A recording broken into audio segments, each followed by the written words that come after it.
Hi friends, ಎಲ್ರಿಗೂ ನಮಸ್ಕಾರ. ಜ್ಞಾನಗಂಗೋತ್ರಿ ಸಂಸ್ಥೆಯ ಇನ್ಕ್ವೆಸ್ಟ್ ಪ್ರಚಲಿತ ಘಟನೆಗಳ ಸರಣಿಗೆ ತಮ್ಮೆಲ್ಲರಿಗೂ ಮತ್ತೊಮ್ಮೆ ಸ್ವಾಗತ.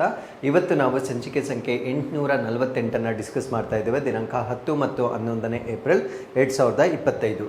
ಸೊ ಇವತ್ತಿನ ಅಪ್ಡೇಟ್ಸನ್ನು ತಿಳಿಯೋ ಮುಂಚೆ ಕಳೆದ ಸಂಚಿಕೆ 2 ಪ್ರಶ್ನೆಗಳ ಉತ್ತರಗಳು, ಪ್ರಶ್ನೆ ಸಂಖ್ಯೆ 1ಕ್ಕೆ ಆಪ್ಷನ್ ಸಿ ಮತ್ತು ಪ್ರಶ್ನೆ ಸಂಖ್ಯೆ 2ಕ್ಕೆ ಆಪ್ಷನ್ ಬಿ ಸರಿ ಉತ್ತರವಾಗಿರುತ್ತೆ. ಹಾಗಿದ್ರೆ ಇವತ್ತಿನ ಮೊದಲನೇ ಪ್ರಶ್ನೆಗೆ ಬರೋಣ. ವಿಶ್ವದ ಅತಿ ದೊಡ್ಡ ಮಿಯಾವಾಕಿ ಕಾಡಿನ ಹಿಂದಿನ ದಾರ್ಶನಿಕ ಯಾರು?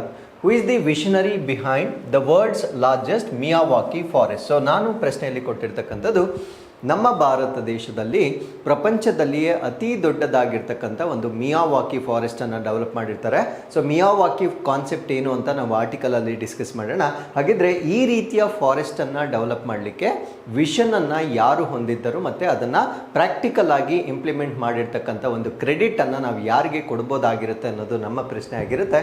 ಸೊ ಈ ಪ್ರಶ್ನೆಗೆ ಸರಿಯಾದ ಉತ್ತರ ಡಾಕ್ಟರ್ R.K. ನಾಯರ್ ಅವರಿಗೆ ಸೊ ಈ ಒಂದು ಕ್ರೆಡಿಟನ್ನು ನಾವು ನೀಡ್ಬೋದಾಗಿರುತ್ತೆ. ಸೊ ಈ ಒಂದು ಆರ್ಟಿಕಲ್ ಅಪ್ಡೇಟ್ ಏನು ಅಂದರೆ, world's largest Miyawaki forest in India. So ನಮ್ಮ ಭಾರತ ದೇಶದಲ್ಲಿ ವಿಶ್ವದ ಅತಿ ದೊಡ್ಡ ಮಿಯಾವಾಕಿ ಅರಣ್ಯವನ್ನು ನೋಡ್ಬೋದಾಗಿರುತ್ತೆ. ಸೊ ಈ ಒಂದು ಅರಣ್ಯಗಳ ಬಗ್ಗೆ ನಾವು ಹೆಚ್ಚಿನ ಮಾಹಿತಿಯನ್ನು ನಾವಿಲ್ಲಿ ಡಿಸ್ಕಸ್ ಮಾಡ್ತಾ ಬರೋಣ.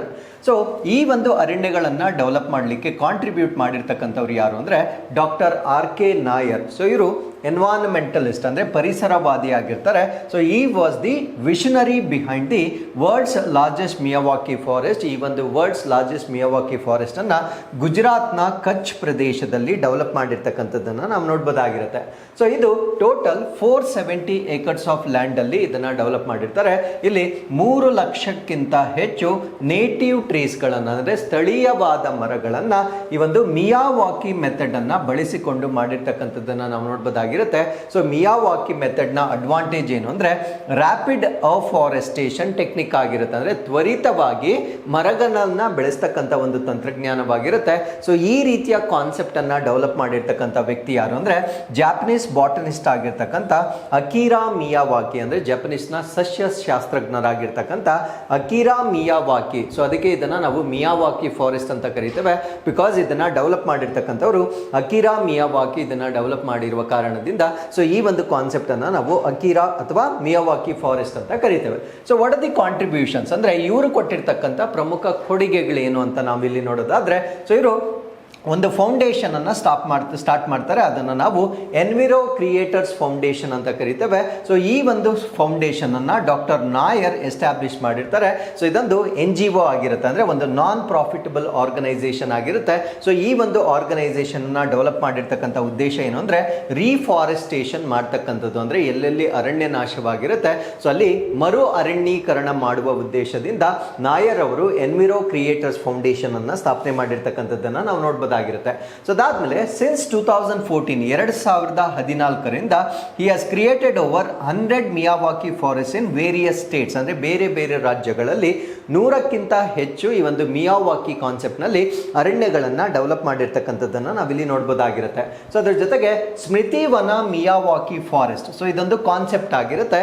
ಸೊ ಇದು ಇವರ ಮೋಸ್ಟ್ ನೋಟಬಲ್ ಅಚೀವ್ಮೆಂಟ್ ಆಗಿರುತ್ತೆ.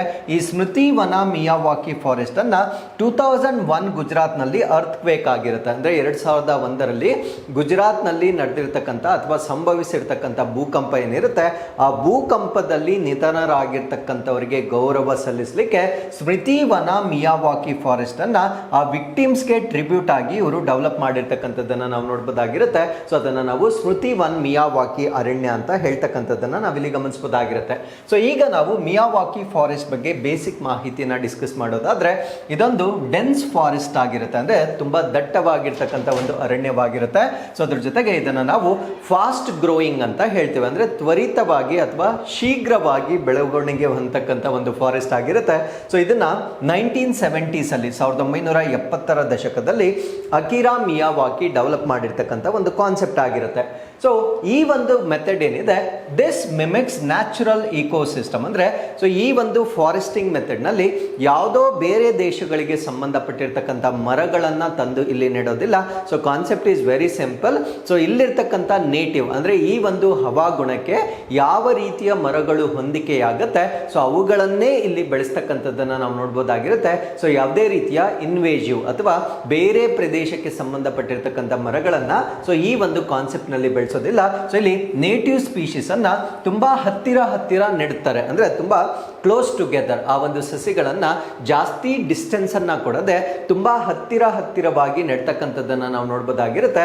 So because of this there will be rapid growth and high biodiversity, ಅಂದ್ರೆ ಆ ಒಂದು ಕಾಂಪಿಟೇಷನ್ ಅಥವಾ ಆ ಒಂದು ಸ್ಪರ್ಧೆಯ ಕಾರಣದಿಂದ ಆ ಸಸಿಗಳು ತುಂಬಾ ವೇಗವಾಗಿ ಬೆಳೆಯುತ್ತೆ. ಸೊ ಯಾವಾಗ ಅಲ್ಲಿ ಒಂದು ವೆಜಿಟೇಷನ್ ಅಥವಾ ಒಂದು ಸಸ್ಯ ವರ್ಗ ಡೆವಲಪ್ ಆಗುತ್ತೆ, ಆಬ್ವಿಯಸ್ಲಿ ಅಲ್ಲಿರ್ತಕ್ಕಂಥ ಬಯೋಡೈವರ್ಸಿಟಿ ಅಥವಾ ಜೀವ ವೈವಿಧ್ಯತೆ ಅಂತಕ್ಕಂಥದ್ದು ಹೆಚ್ಚಾಗ್ತಕ್ಕಂಥದ್ದನ್ನ ನಾವಿಲ್ಲಿ ಗಮನಿಸಬಹುದಾಗಿರುತ್ತೆ. ಸೊ ಇದರ ಫೀಚರ್ಸ್ ಅಥವಾ ಈ ರೀತಿಯ ಅರಣ್ಯ ವ್ಯವಸ್ಥೆಯ ಪ್ರಮುಖ ಗುಣಲಕ್ಷಣಗಳೇನು ಅಂತ ನಾವು ನೋಡೋದಾದ್ರೆ, only indigenous plants are planted, ಅಂದ್ರೆ ಸ್ಥಳೀಯವಾಗಿರ್ತಕ್ಕಂಥ ಒಂದು ಸಸ್ಯಗಳನ್ನ ಮಾತ್ರ ಸೊ ಈ ಒಂದು ಕಾನ್ಸೆಪ್ಟ್ ಅಲ್ಲಿ ನೆಡ್ತಕ್ಕಂಥದ್ದನ್ನ ನಾವು ನೋಡಬಹುದಾಗಿರುತ್ತೆ. ಸೊ ಆ ಸಸ್ಯಗಳು ಅಲ್ಲಿರ್ತಕ್ಕಂಥ ಎನ್ವೈರನ್ಮೆಂಟ್ಗೆ ತುಂಬಾ ಸೂಟಬಲ್ ಆಗಿರ್ತಕ್ಕಂಥ ಸಸ್ಯಗಳನ್ನ ಮಾತ್ರ ಸೊ ಇಲ್ಲಿ ಬೆಳೀತಕ್ಕಂಥದ್ದನ್ನ ನಾವು ನೋಡಬಹುದಾಗಿರುತ್ತೆ. ಸೊ ಈ ಒಂದು ಮೆಥಡ್ ಏನಿದೆ ಇದನ್ನ ನಾವು ಸೆಲ್ಫ್ ಸಸ್ಟೈನಿಂಗ್ ಇಕೋಸಿಸ್ಟಮ್ ಅಂತ ಕರಿತೇವೆ, ಅಂದ್ರೆ ಸ್ವಾವಲಂಬಿ ಪರಿಸರ ವ್ಯವಸ್ಥೆ ಅಂತ ಹೇಳ್ಬೋದಾಗಿರುತ್ತೆ. ಕಾರಣ ಏನು ಅಂದ್ರೆ ಒಂದು ಸ್ಟೇಜ್ ಆಫ್ ಡೆವಲಪ್ಮೆಂಟ್ ಆದ ನಂತರ ಅದಕ್ಕೆ ಯಾವುದೇ ಮೇಂಟೆನೆನ್ಸ್ ಮಾಡ್ತಕ್ಕಂಥ ಅವಶ್ಯಕತೆ ಇಲ್ಲ, ತನ್ನಷ್ಟಕ್ಕೆ ತಾನೇ ನಿಯಂತ್ರಣಗೊಳ್ತಕ್ಕಂಥ ಒಂದು ಅರಣ್ಯ ವ್ಯವಸ್ಥೆ ಆಗಿರುತ್ತೆ. ಕಾರಣ ಏನಂದ್ರೆ ಇಲ್ಲಿ ನೆಟ್ಟಿರ್ತಕ್ಕಂಥದ್ದು ನಾವು ಇಂಡಿಜಿನಸ್ ಪ್ಲಾಂಟ್ಸ್ ಅನ್ನ ನೆಟ್ಟಿರುವ ಕಾರಣದಿಂದ ಅದು ಆ ಒಂದು ಹವಾಗುಣಕ್ಕೆ ತುಂಬಾ ಸೂಕ್ತವಾಗಿರುವ ಕಾರಣದಿಂದ ಎಕ್ಸ್ಟರ್ನಲ್ ಇನ್ಫ್ಲೂಯೆನ್ಸ್ ಮಾಡ್ತಕ್ಕಂಥ ಹೆಚ್ಚಿನ ಅವಶ್ಯಕತೆ ಇರೋದಿಲ್ಲ, ತನ್ನಷ್ಟಕ್ಕೆ ತಾನೇ ಅದು ಸೆಲ್ಫ್ ಸಸ್ಟೈನ್ ಆಗಿ ಬೆಳೀತಕ್ಕಂಥ ಒಂದು ವ್ಯವಸ್ಥೆಯಾಗಿ ನಾವು ಇದನ್ನ ನೋಡ್ಬೋದಾಗಿರುತ್ತೆ. ಸೊ ಇದನ್ನ ಡೆನ್ಸ್ ಪ್ಲಾಂಟಿಂಗ್ ಅಂತ ಹೇಳ್ತೇವೆ. ಸೊ ನಾನು ಮುಂಚೆನೆ ಡಿಸ್ಕಸ್ ಮಾಡಿದ್ದೇನೆ, ಇದನ್ನ ದಟ್ಟವಾಗಿ ಗಿಡಗಳನ್ನ ನೆಡ್ತಕ್ಕಂಥದ್ದನ್ನ ನಾವು ನೋಡ್ಬೋದಾಗಿರುತ್ತೆ. ಸೊ ಯಾವಾಗ ಗಿಡಗಳನ್ನ ದಟ್ಟವಾಗಿ ನೆಡ್ತಾರೆ, ಸೊ ಅವುಗಳ ಮಧ್ಯೆ ಒಂದು ಕಾಂಪಿಟೇಷನ್ ಅಥವಾ ಸ್ಪರ್ಧೆ ಏರ್ಪಡುತ್ತೆ. ಆ ಒಂದು ಕಾಂಪಿಟೇಷನ್ ಯಾವ ಕಾರಣಕ್ಕಾಗಿ ಅಂದ್ರೆ ಸನ್ಲೈಟ್ ಅಥವಾ ಸೂರ್ಯನ ಬೆಳಕನ್ನ ಅದು ಕ್ಯಾಚ್ ಮಾಡಲಿಕ್ಕೆ, ಬಿಕಾಸ್ ಅದು ಫೋಟೋಸಿಂಥಸಿಸ್ ಮಾಡಬೇಕಾಗಿದ್ರೆ ಸನ್ಲೈಟ್ ನಿಮಗೆ ಗೊತ್ತು ಅದು ತುಂಬಾ ಅವಶ್ಯಕವಾಗಿರ್ತಕ್ಕಂಥ ಅಥವಾ ಅವಶ್ಯಕವಾಗಿರ್ತಕ್ಕಂಥ ಒಂದು ಫ್ಯಾಕ್ಟರ್ ಆಗಿರುತ್ತೆ. ಸೊ ಈ ಒಂದು ಡೆನ್ಸ್ ಫಾರೆಸ್ಟ್ ಯಾವಾಗಿರುತ್ತೆ ಆಗ ಸಸ್ಯಗಳು ಸೂರ್ಯನ ಬೆಳಕಿಗಾಗಿ ಕಾಂಪಿಟೇಷನ್ ಸ್ಟಾರ್ಟ್ ಆಗುತ್ತೆ. ಯಾವಾಗ ಸೂರ್ಯನ ಬೆಳಕಿಗಾಗಿ ಕಾಂಪಿಟೇಷನ್ ಸ್ಟಾರ್ಟ್ ಆಗುತ್ತೆ, ವರ್ಟಿಕಲ್ ಗ್ರೋತ್ ಸ್ಟಾರ್ಟ್ ಆಗುತ್ತೆ. ವರ್ಟಿಕಲ್ ಅಂದ್ರೆ ಲಂಬವಾಗಿ ಸಸ್ಯಗಳು ಬೆಳವಣಿಗೆ ಆಗ್ತಕ್ಕಂಥದ್ದು ಸ್ಟಾರ್ಟ್ ಆಗುತ್ತೆ. ಸೊ ಇದರಿಂದ ಡೆನ್ಸ್ ಕೆನೋಪಿ ಅಂದ್ರೆ ಮೇಲಾವರಣವನ್ನ ಹೊಂದಿರತಕ್ಕಂಥ ಕಾಡುಗಳನ್ನ ಸೊ ಈ ಒಂದು ಮೆಥಡ್ ನಲ್ಲಿ ತ್ವರಿತವಾಗಿ ಬೆಳೆಸ್ತಕ್ಕಂಥದ್ದನ್ನ ನಾವು ನೋಡಬಹುದಾಗಿರುತ್ತೆ. ಸೊ ನಾವು ಈಗ ಈ ಮಿಯಾವಾಕಿ ಕಾನ್ಸೆಪ್ಟ್ ಅನ್ನ ಈ ಅದರ್ ಟೈಪ್ ಆಫ್ ಫಾರೆಸ್ಟಿಂಗ್ ಮೆಥಡ್ಗೆ ನಾವು ಕಂಪೇರ್ ಮಾಡಿಕೊಂಡಾಗ ದೇ ಗ್ರೋ 10 times ಫಾಸ್ಟರ್, ಅಂದ್ರೆ ಬೇರೆ ಕಾಡುಗಳು ಯಾವ ವೇಗದಲ್ಲಿ ಅವು ಬೆಳೆಯುತ್ತೆ ಅದಕ್ಕಿಂತ 10 ಪಟ್ಟು ವೇಗದಲ್ಲಿ ಬೆಳೀತಕ್ಕಂಥದ್ದನ್ನ ನಾವು ನೋಡ್ಬೋದಾಗಿರುತ್ತೆ.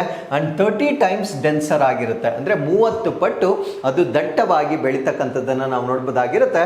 ಸೊ ವಿತಿನ್ 2 to 3 years, ಅಂದ್ರೆ ನಾವು ಈ ಒಂದು ಸಸಿಗಳನ್ನ ನೆಟ್ಟ 2 ರಿಂದ 3 ವರ್ಷಗಳಲ್ಲಿ ಅದು ಸೆಲ್ಫ್ ಸಸ್ಟೈನಬಲ್ ಆಗುತ್ತೆ. ಸೊ ಅದನ್ನ ಯಾರೂ ಕೂಡ ನೋಡ್ಕೊಳ್ತಕ್ಕಂಥ ಅವಶ್ಯಕತೆ ಇಲ್ಲ, ಅದು ಸ್ವಾವಲಂಬಿಯಾಗಿ ಇದು ಕನ್ವರ್ಟ್ ಆಗ್ತಕ್ಕಂಥ ಒಂದು ಫಾರೆಸ್ಟ್ ಆಗಿರುತ್ತೆ. ಸೊ ಅದರಿಂದ ಈ ಒಂದು ಮೆಥಡ್ ಏನಿದೆ ತುಂಬಾ ಸೂಟಬಲ್ ಆಗಿರ್ತಕ್ಕಂಥ ಮೆಥಡ್ ಆಗಿ ನಾವು ನೋಡ್ಬೋದಾಗಿರುತ್ತೆ.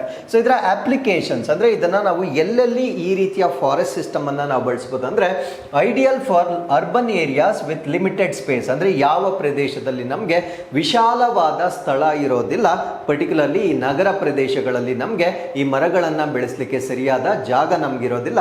ಸೊ ಆ ರೀತಿಯ ಕನ್ಫೈನ್ಡ್ ಏರಿಯಾಸ್ ಏನಿರ್ತವೆ ಸೊ ಅದಕ್ಕೆ ತುಂಬಾ ಸೂಕ್ತವಾಗಿರ್ತಕ್ಕಂಥ ಒಂದು ಪ್ರದೇಶವಾಗಿರುತ್ತೆ.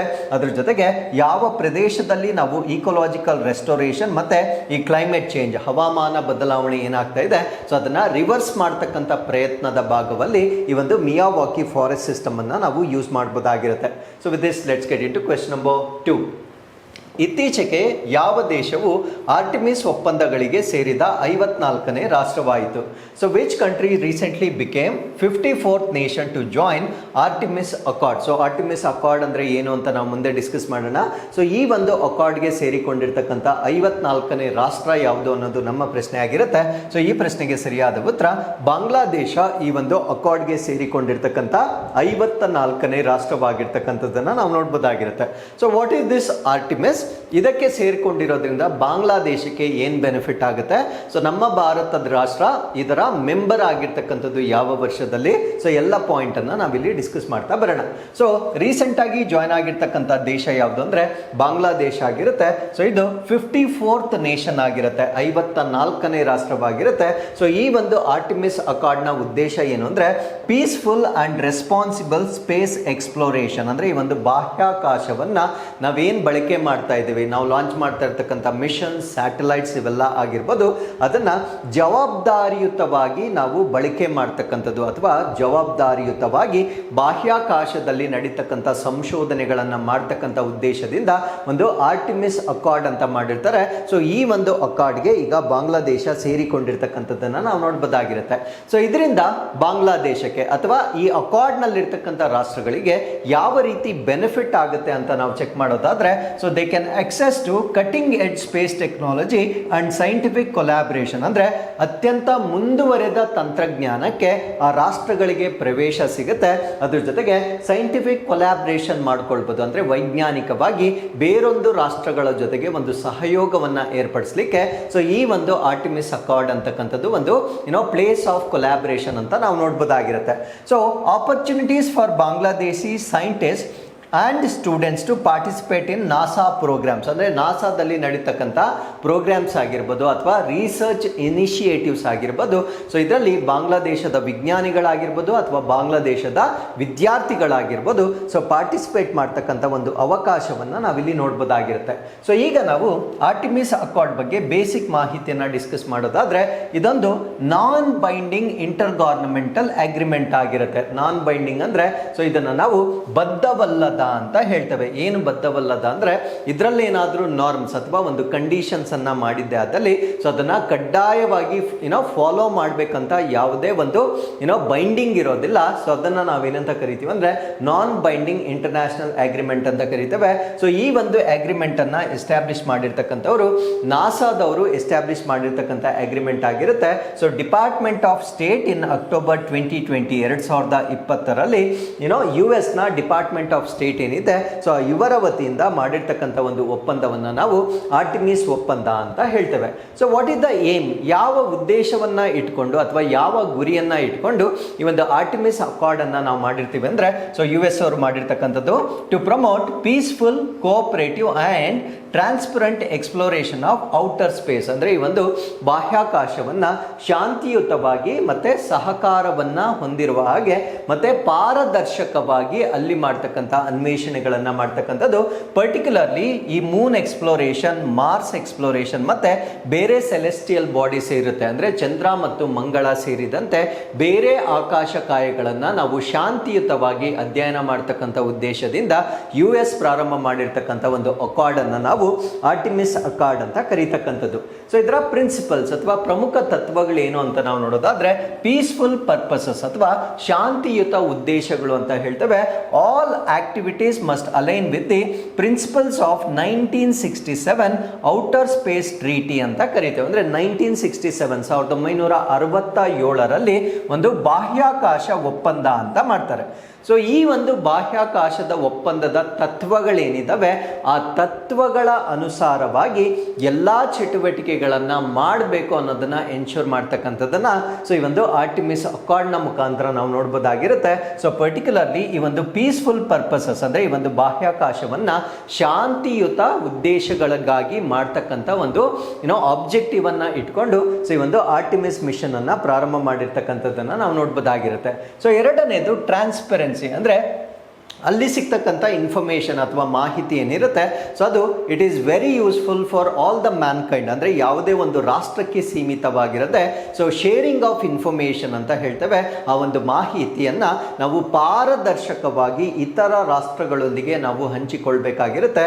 ಸೊ ದೇರ್ ಸ್ಪೇಸ್ ಪಾಲಿಸೀಸ್ ಆಗಿರ್ಬೋದು ಆ್ಯಂಡ್ ಎಕ್ಸ್ಪ್ಲೋರೇಷನ್ ಪ್ಲಾನ್ಸ್ ಆಗಿರ್ಬೋದು to foster trust and collaboration, ಅಂದರೆ ರಾಷ್ಟ್ರಗಳ ನಡುವೆ ಒಂದು ನಂಬಿಕೆ ಮತ್ತು ಸಹಯೋಗವನ್ನು ಬೆಳೆಸಲಿಕ್ಕೆ ಬಾಹ್ಯಾಕಾಶ ನೀತಿಗಳಾಗಿರ್ಬೋದು, ಪರಿಶೋಧನಾ ಯೋಜನೆಗಳಾಗಿರ್ಬೋದು, ಇದರ ಬಗ್ಗೆ ಮಾಹಿತಿಯನ್ನ ಹಂಚಿಕೊಳ್ಳಿಕ್ಕೆ ಸೊ ಈ ಒಂದು ಅಕಾರ್ಡ್ನಲ್ಲಿರ್ತಕ್ಕಂಥ ರಾಷ್ಟ್ರಗಳು ಬದ್ಧರಾಗಿರ್ತಕ್ಕಂಥದ್ದನ್ನ ನಾವಿಲ್ಲಿ ಗಮನಿಸಬಹುದಾಗಿರುತ್ತೆ.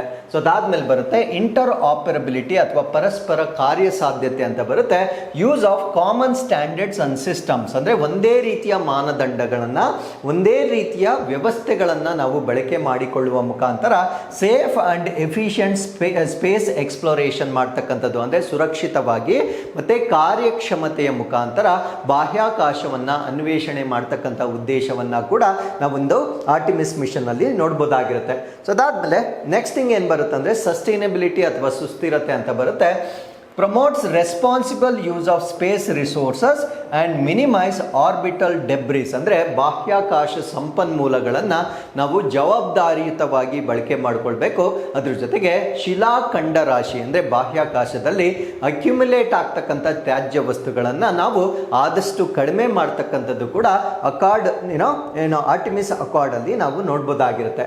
ಸೊ ಇದರಲ್ಲಿ ಗ್ಲೋಬಲ್ ಪಾರ್ಟಿಸಿಪೇಷನ್ ಅಥವಾ ಜಾಗತಿಕ ಭಾಗವಹಿಸುವಿಕೆಯನ್ನು ನಾವು ನೋಡಿದಾಗ ಈ ಒಂದು ಅಕಾರ್ಡನ್ನು ಪ್ರಾರಂಭ ಮಾಡಿದಾಗ it was signed only by 8 countries, ಅಂದರೆ ಕೇವಲ 8 ರಾಷ್ಟ್ರಗಳು ಈ ಒಂದು ಅಕಾರ್ಡ್ಗೆ ಆರಂಭಿಕ ಹಂತದಲ್ಲಿ ಸಹಿ ಹಾಕಿರ್ತಕ್ಕಂಥದ್ದನ್ನು ನಾವು ನೋಡ್ಬೋದಾಗಿರುತ್ತೆ. ಬೈ ಏಪ್ರಿಲ್ 2025 ಅಂದರೆ ಈ ವರ್ಷದ ಏಪ್ರಿಲ್ ತಿಂಗಳ ವೇಳೆಗೆ ಇದು 54 ನೇಷನ್ಸ್ಗೆ ಇನ್ಕ್ರೀಸ್ ಆಗಿರುತ್ತೆ. ಸೊ ನಮ್ಮ ಭಾರತ ದೇಶ ಈ ಅಕಾರ್ಡನ್ನು ಜಾಯ್ನ್ ಆಗಿರ್ತಕ್ಕಂಥದ್ದು 2023 ಸೊ ಇದಕ್ಕೆ ಸೇರಿಕೊಂಡಿರ್ತಕ್ಕಂಥದ್ದನ್ನು ನಾವು ನೋಡ್ಬೋದಾಗಿರುತ್ತೆ. So with this let's get into question number 3. ಹೊಸ WHO ಮೆನಿಂಜೈಟಿಸ್ ಮಾರ್ಗಸೂಚಿಗಳ ಗುರಿಗಳಲ್ಲಿ ಯಾವುದು ಒಂದಾಗಿದೆ? So one of the goals of new WHO meningitis guidelines. So WHO ಈಗ ಅಂದರೆ ವಿಶ್ವ ಆರೋಗ್ಯ ಸಂಸ್ಥೆ ಮೆನಿಂಜೈಟಿಸ್ಗೆ ಸಂಬಂಧಪಟ್ಟಂತೆ ಕೆಲವೊಂದು ಗೈಡ್ಲೈನ್ಸ್ ಅಥವಾ ಮಾರ್ಗಸೂಚಿಗಳನ್ನು ಬಿಡುಗಡೆ ಮಾಡಿರುತ್ತೆ. ಸೊ ಈ ಮಾರ್ಗಸೂಚಿಗಳ ಉದ್ದೇಶಗಳಲ್ಲಿ ಇಲ್ಲಿ ಕೊಟ್ಟಿರ್ತಕ್ಕಂಥ ಉದ್ದೇಶ ಯಾವುದು ಅನ್ನೋದು ನಮ್ಮ ಪ್ರಶ್ನೆ ಆಗಿರುತ್ತೆ. ಸೊ ಈ ಪ್ರಶ್ನೆಗೆ ಸರಿಯಾದ ಉತ್ತರ ಆರಂಭಿಕ ಪತ್ತೆ ಮತ್ತು ದೀರ್ಘಕಾಲಿನ ಆರೈಕೆಯನ್ನು ಸುಧಾರಿಸ್ತಕ್ಕಂಥದ್ದು, ಅಂದರೆ ಟು ಇಂಪ್ರೂವ್ ಅರ್ಲಿ ಡಿಟೆಕ್ಷನ್. ಅಂದರೆ ಈ ಒಂದು ಕಾಯಿಲೆಯನ್ನು ನಾವು ಎಷ್ಟು ಬೇಗ ಪತ್ತೆ ಹಚ್ಚುತ್ತೇವೆ ಅಷ್ಟು ಬೇಗ ಅದನ್ನು ವಾಸಿ ಮಾಡಲಿಕ್ಕೆ ಸುಲಭವಾಗುತ್ತೆ.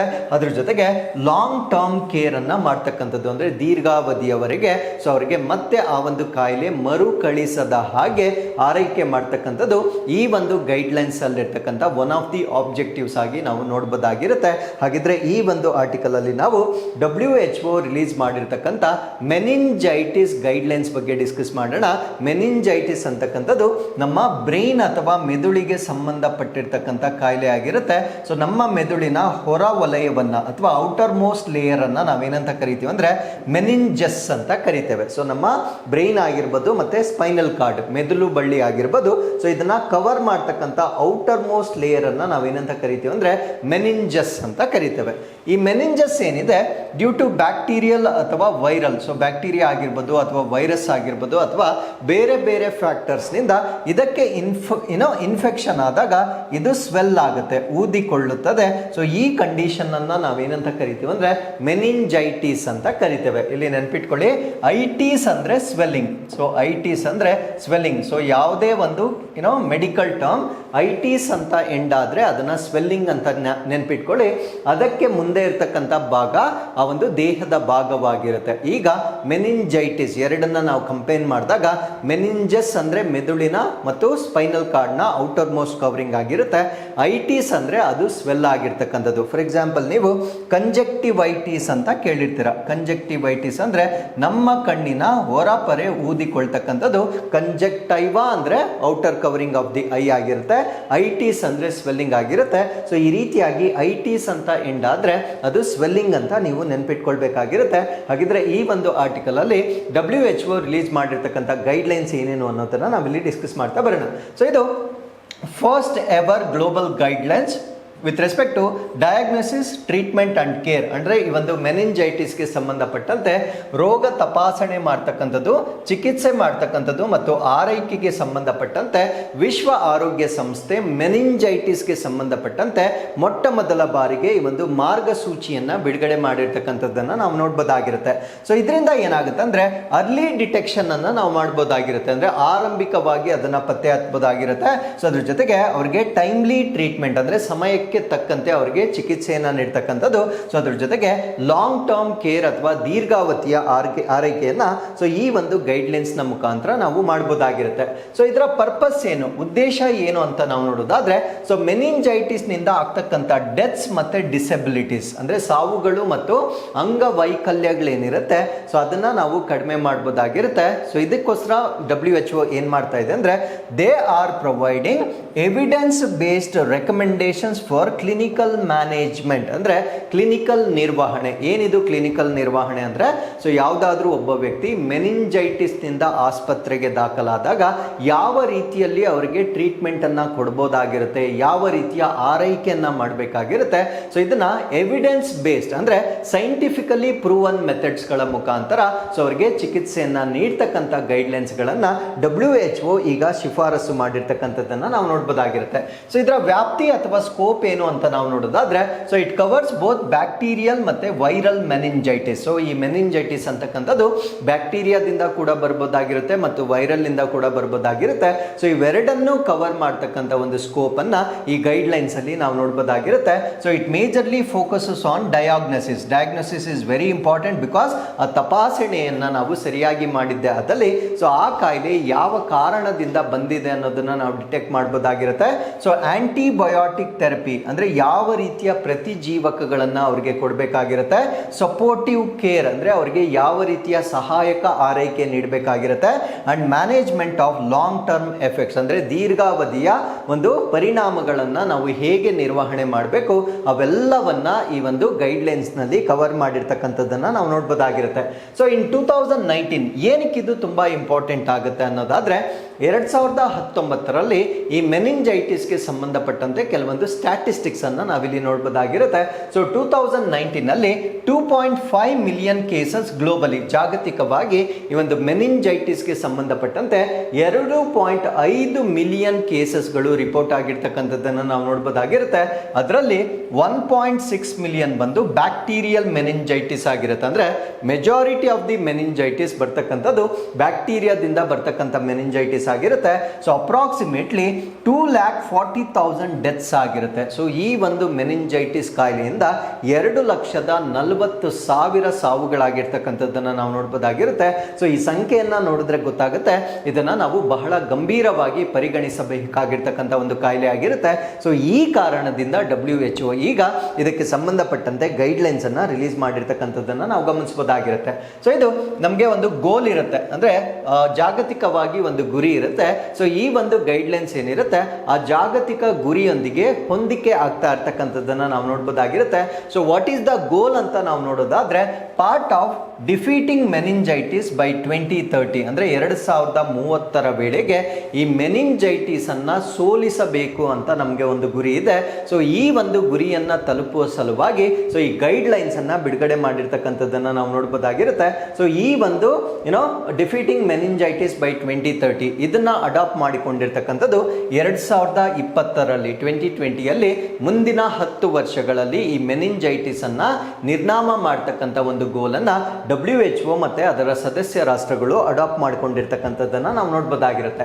ಸೊ ಈಗ ನಾವು ಮೆನಿಂಜೈಟಿಸ್ಗೆ ಸಂಬಂಧಪಟ್ಟಂತೆ ಸೈನ್ಸ್ ಅಥವಾ ವಿಜ್ಞಾನಕ್ಕೆ ಸಂಬಂಧಪಟ್ಟಂತೆ ಮಾಹಿತಿಯನ್ನು ನಾವು ಡಿಸ್ಕಸ್ ಮಾಡೋದಾದ್ರೆ, ಸೊ ಇದನ್ನು ನಾವು inflammation of protective membrane surrounding brain and spinal cord ಅಂತ ಹೇಳ್ತೇವೆ. So as I told you before, so ಇದು ಬ್ರೈನ್ ಆಗಿರ್ಬೋದು ಮತ್ತೆ ಸ್ಪೈನಲ್ ಕಾರ್ಡ್ ಆಗಿರ್ಬೋದು ಎರಡನ್ನೂ ಕೂಡ ಸಂರಕ್ಷಣೆ ಮಾಡ್ತಕ್ಕಂಥ ಔಟರ್ ಮೋಸ್ಟ್ ಕವರಿಂಗ್ ಆಗಿ ನಾವು ಇದನ್ನ ಕನ್ಸಿಡರ್ ಮಾಡಬಹುದಾಗಿರುತ್ತೆ. ಸೊ ಇದರಲ್ಲಿ 3 ಸಬ್ ಲೇಯರ್ಸ್ ಬರುತ್ತೆ. ಈ ಮೆನಿಂಜಸ್ ಏನಿದೆ ಇದರಲ್ಲಿ 3 ಲೇಯರ್ಸ್ ಬರುತ್ತೆ. ಒಂದನ್ನ ಡ್ಯೂರಾ ಮ್ಯಾಟರ್ ಅಂತ ಕರಿತೇವೆ.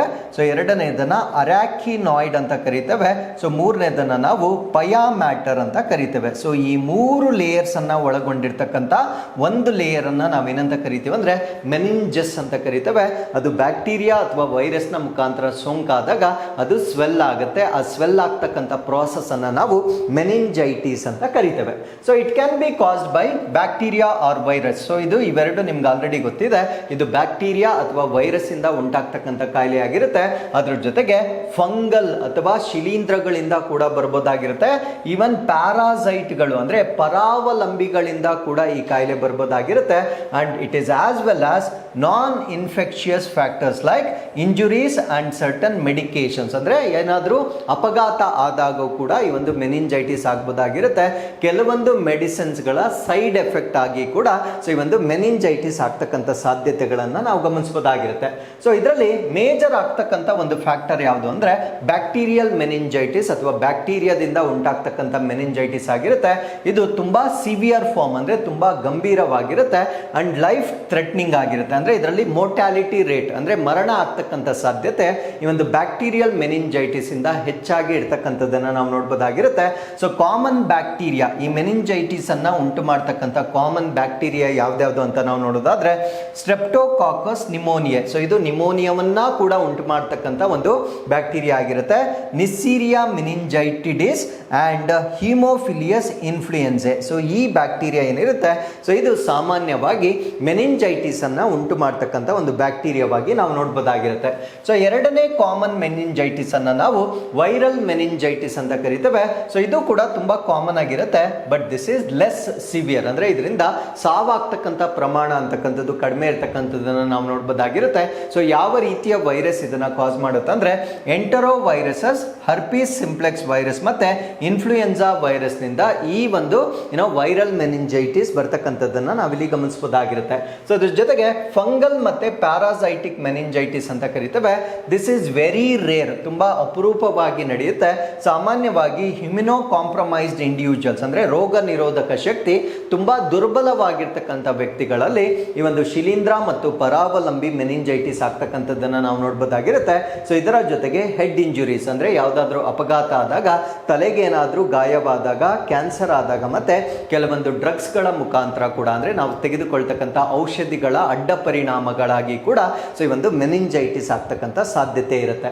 ಸೊ ಇದರ ಸಿಂಪ್ಟಮ್ಸ್ ಐ ಫೀವರ್ ಬರುತ್ತೆ, ಹೆಡೇಕ್ ಬರುತ್ತೆ, ನೆಕ್ ನಮ್ದು ಸ್ಟಿಫ್ ಆಗಿರುತ್ತೆ ಅಂದ್ರೆ ತುಂಬಾ ಸುಲಭವಾಗಿ ಮೂವ್ ಮಾಡ್ಲಿಕ್ಕೆ ಆಗೋದಿಲ್ಲ, ನಾಶಿಯಾ ಮತ್ತೆ ವಾಮಿಟಿಂಗ್ ವಾಕರಿಕೆ ಮತ್ತೆ ವಾಂತಿ ಕೂಡ ಬರ್ತಕ್ಕಂಥದ್ದನ್ನ ನಾವಿಲ್ಲಿ ಗಮನಿಸಬಹುದಾಗಿರುತ್ತೆ. ಅದ್ರ ಜೊತೆಗೆ they will become sensitive to light ಅಂದ್ರೆ ಬೆಳಕನ್ನ ನೋಡ್ಲಿಕ್ಕೆ ಕಷ್ಟ ಆಗುತ್ತೆ. ಸೊ ಬೆಳಕಿನ ಕಡೆಗೆ ಅವರ ಸೂಕ್ಷ್ಮತೆ ಹೆಚ್ಚಾಗ್ತಕ್ಕಂಥದ್ದನ್ನ ನಾವು ನೋಡ್ಬೋದಾಗಿರುತ್ತೆ.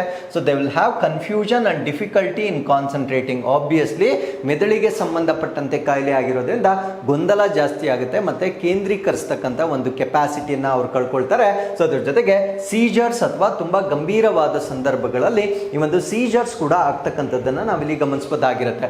ನಾವು how do we prevent it, ಇದನ್ನ ತಡೆಗಟ್ಟತಕ್ಕಂಥ ವಿಧಾನಗಳು ಯಾವುದು ಅಂತ ನಾವು ನೋಡೋದಾದ್ರೆ best way of preventing it by vaccination ಅಂದ್ರೆ ಈ ಒಂದು ಲಸಿಕೆಗಳನ್ನ ಕೊಡುವ ಮುಖಾಂತರ ಸೊ ಈ ಒಂದು ಕಾಯಿಲೆಯನ್ನ ನಾವು ಪ್ರಿವೆಂಟ್ ಮಾಡಬಹುದಾಗಿರುತ್ತೆ. ಸಾಮಾನ್ಯವಾಗಿ ಈ ಒಂದು ಬ್ಯಾಕ್ಟೀರಿಯಲ್ ಮೆನಿಂಜೈಟಿಸ್ ಏನಿರುತ್ತೆ ಸೊ ಇದರ ವಿರುದ್ಧವಾಗಿ ನಾವು ಲಸಿಕೆಗಳನ್ನ ಕೊಡಬಹುದಾಗಿರುತ್ತೆ. ಫಾರ್ ಎಕ್ಸಾಂಪಲ್ ಮೆನಿಂಜೋಕಾಕಲ್ ಮತ್ತೆ ನ್ಯೂಮೋಕಾಕಲ್ ಮತ್ತೆ HIV ವ್ಯಾಕ್ಸಿನ್ ಗಳನ್ನ ಸೊ ಈ ಒಂದು ಬ್ಯಾಕ್ಟೀರಿಯಲ್ ಮೆನಿಂಜೈಟಿಸ್ ಅನ್ನ ತಡೆಗಟ್ಟಲಿಕ್ಕೆ ಬಳಸ್ತಕ್ಕಂಥ ಲಸಿಕೆಗಳಾಗಿ ನಾವು ಇದನ್ನ ತೆಗೆದುಕೊಳ್ಬಹುದಾಗಿರುತ್ತೆ. ಸೊ ಇದರಲ್ಲಿ ಒನ್ ಆಫ್ ದಿ ವ್ಯಾಕ್ಸಿನ್ ಅನ್ನ ನಾವು ಏನಂತ ಕರಿತೀವಿ ಅಂದ್ರೆ MEN-ACWY ಅಂತ ಕರಿತೇವೆ.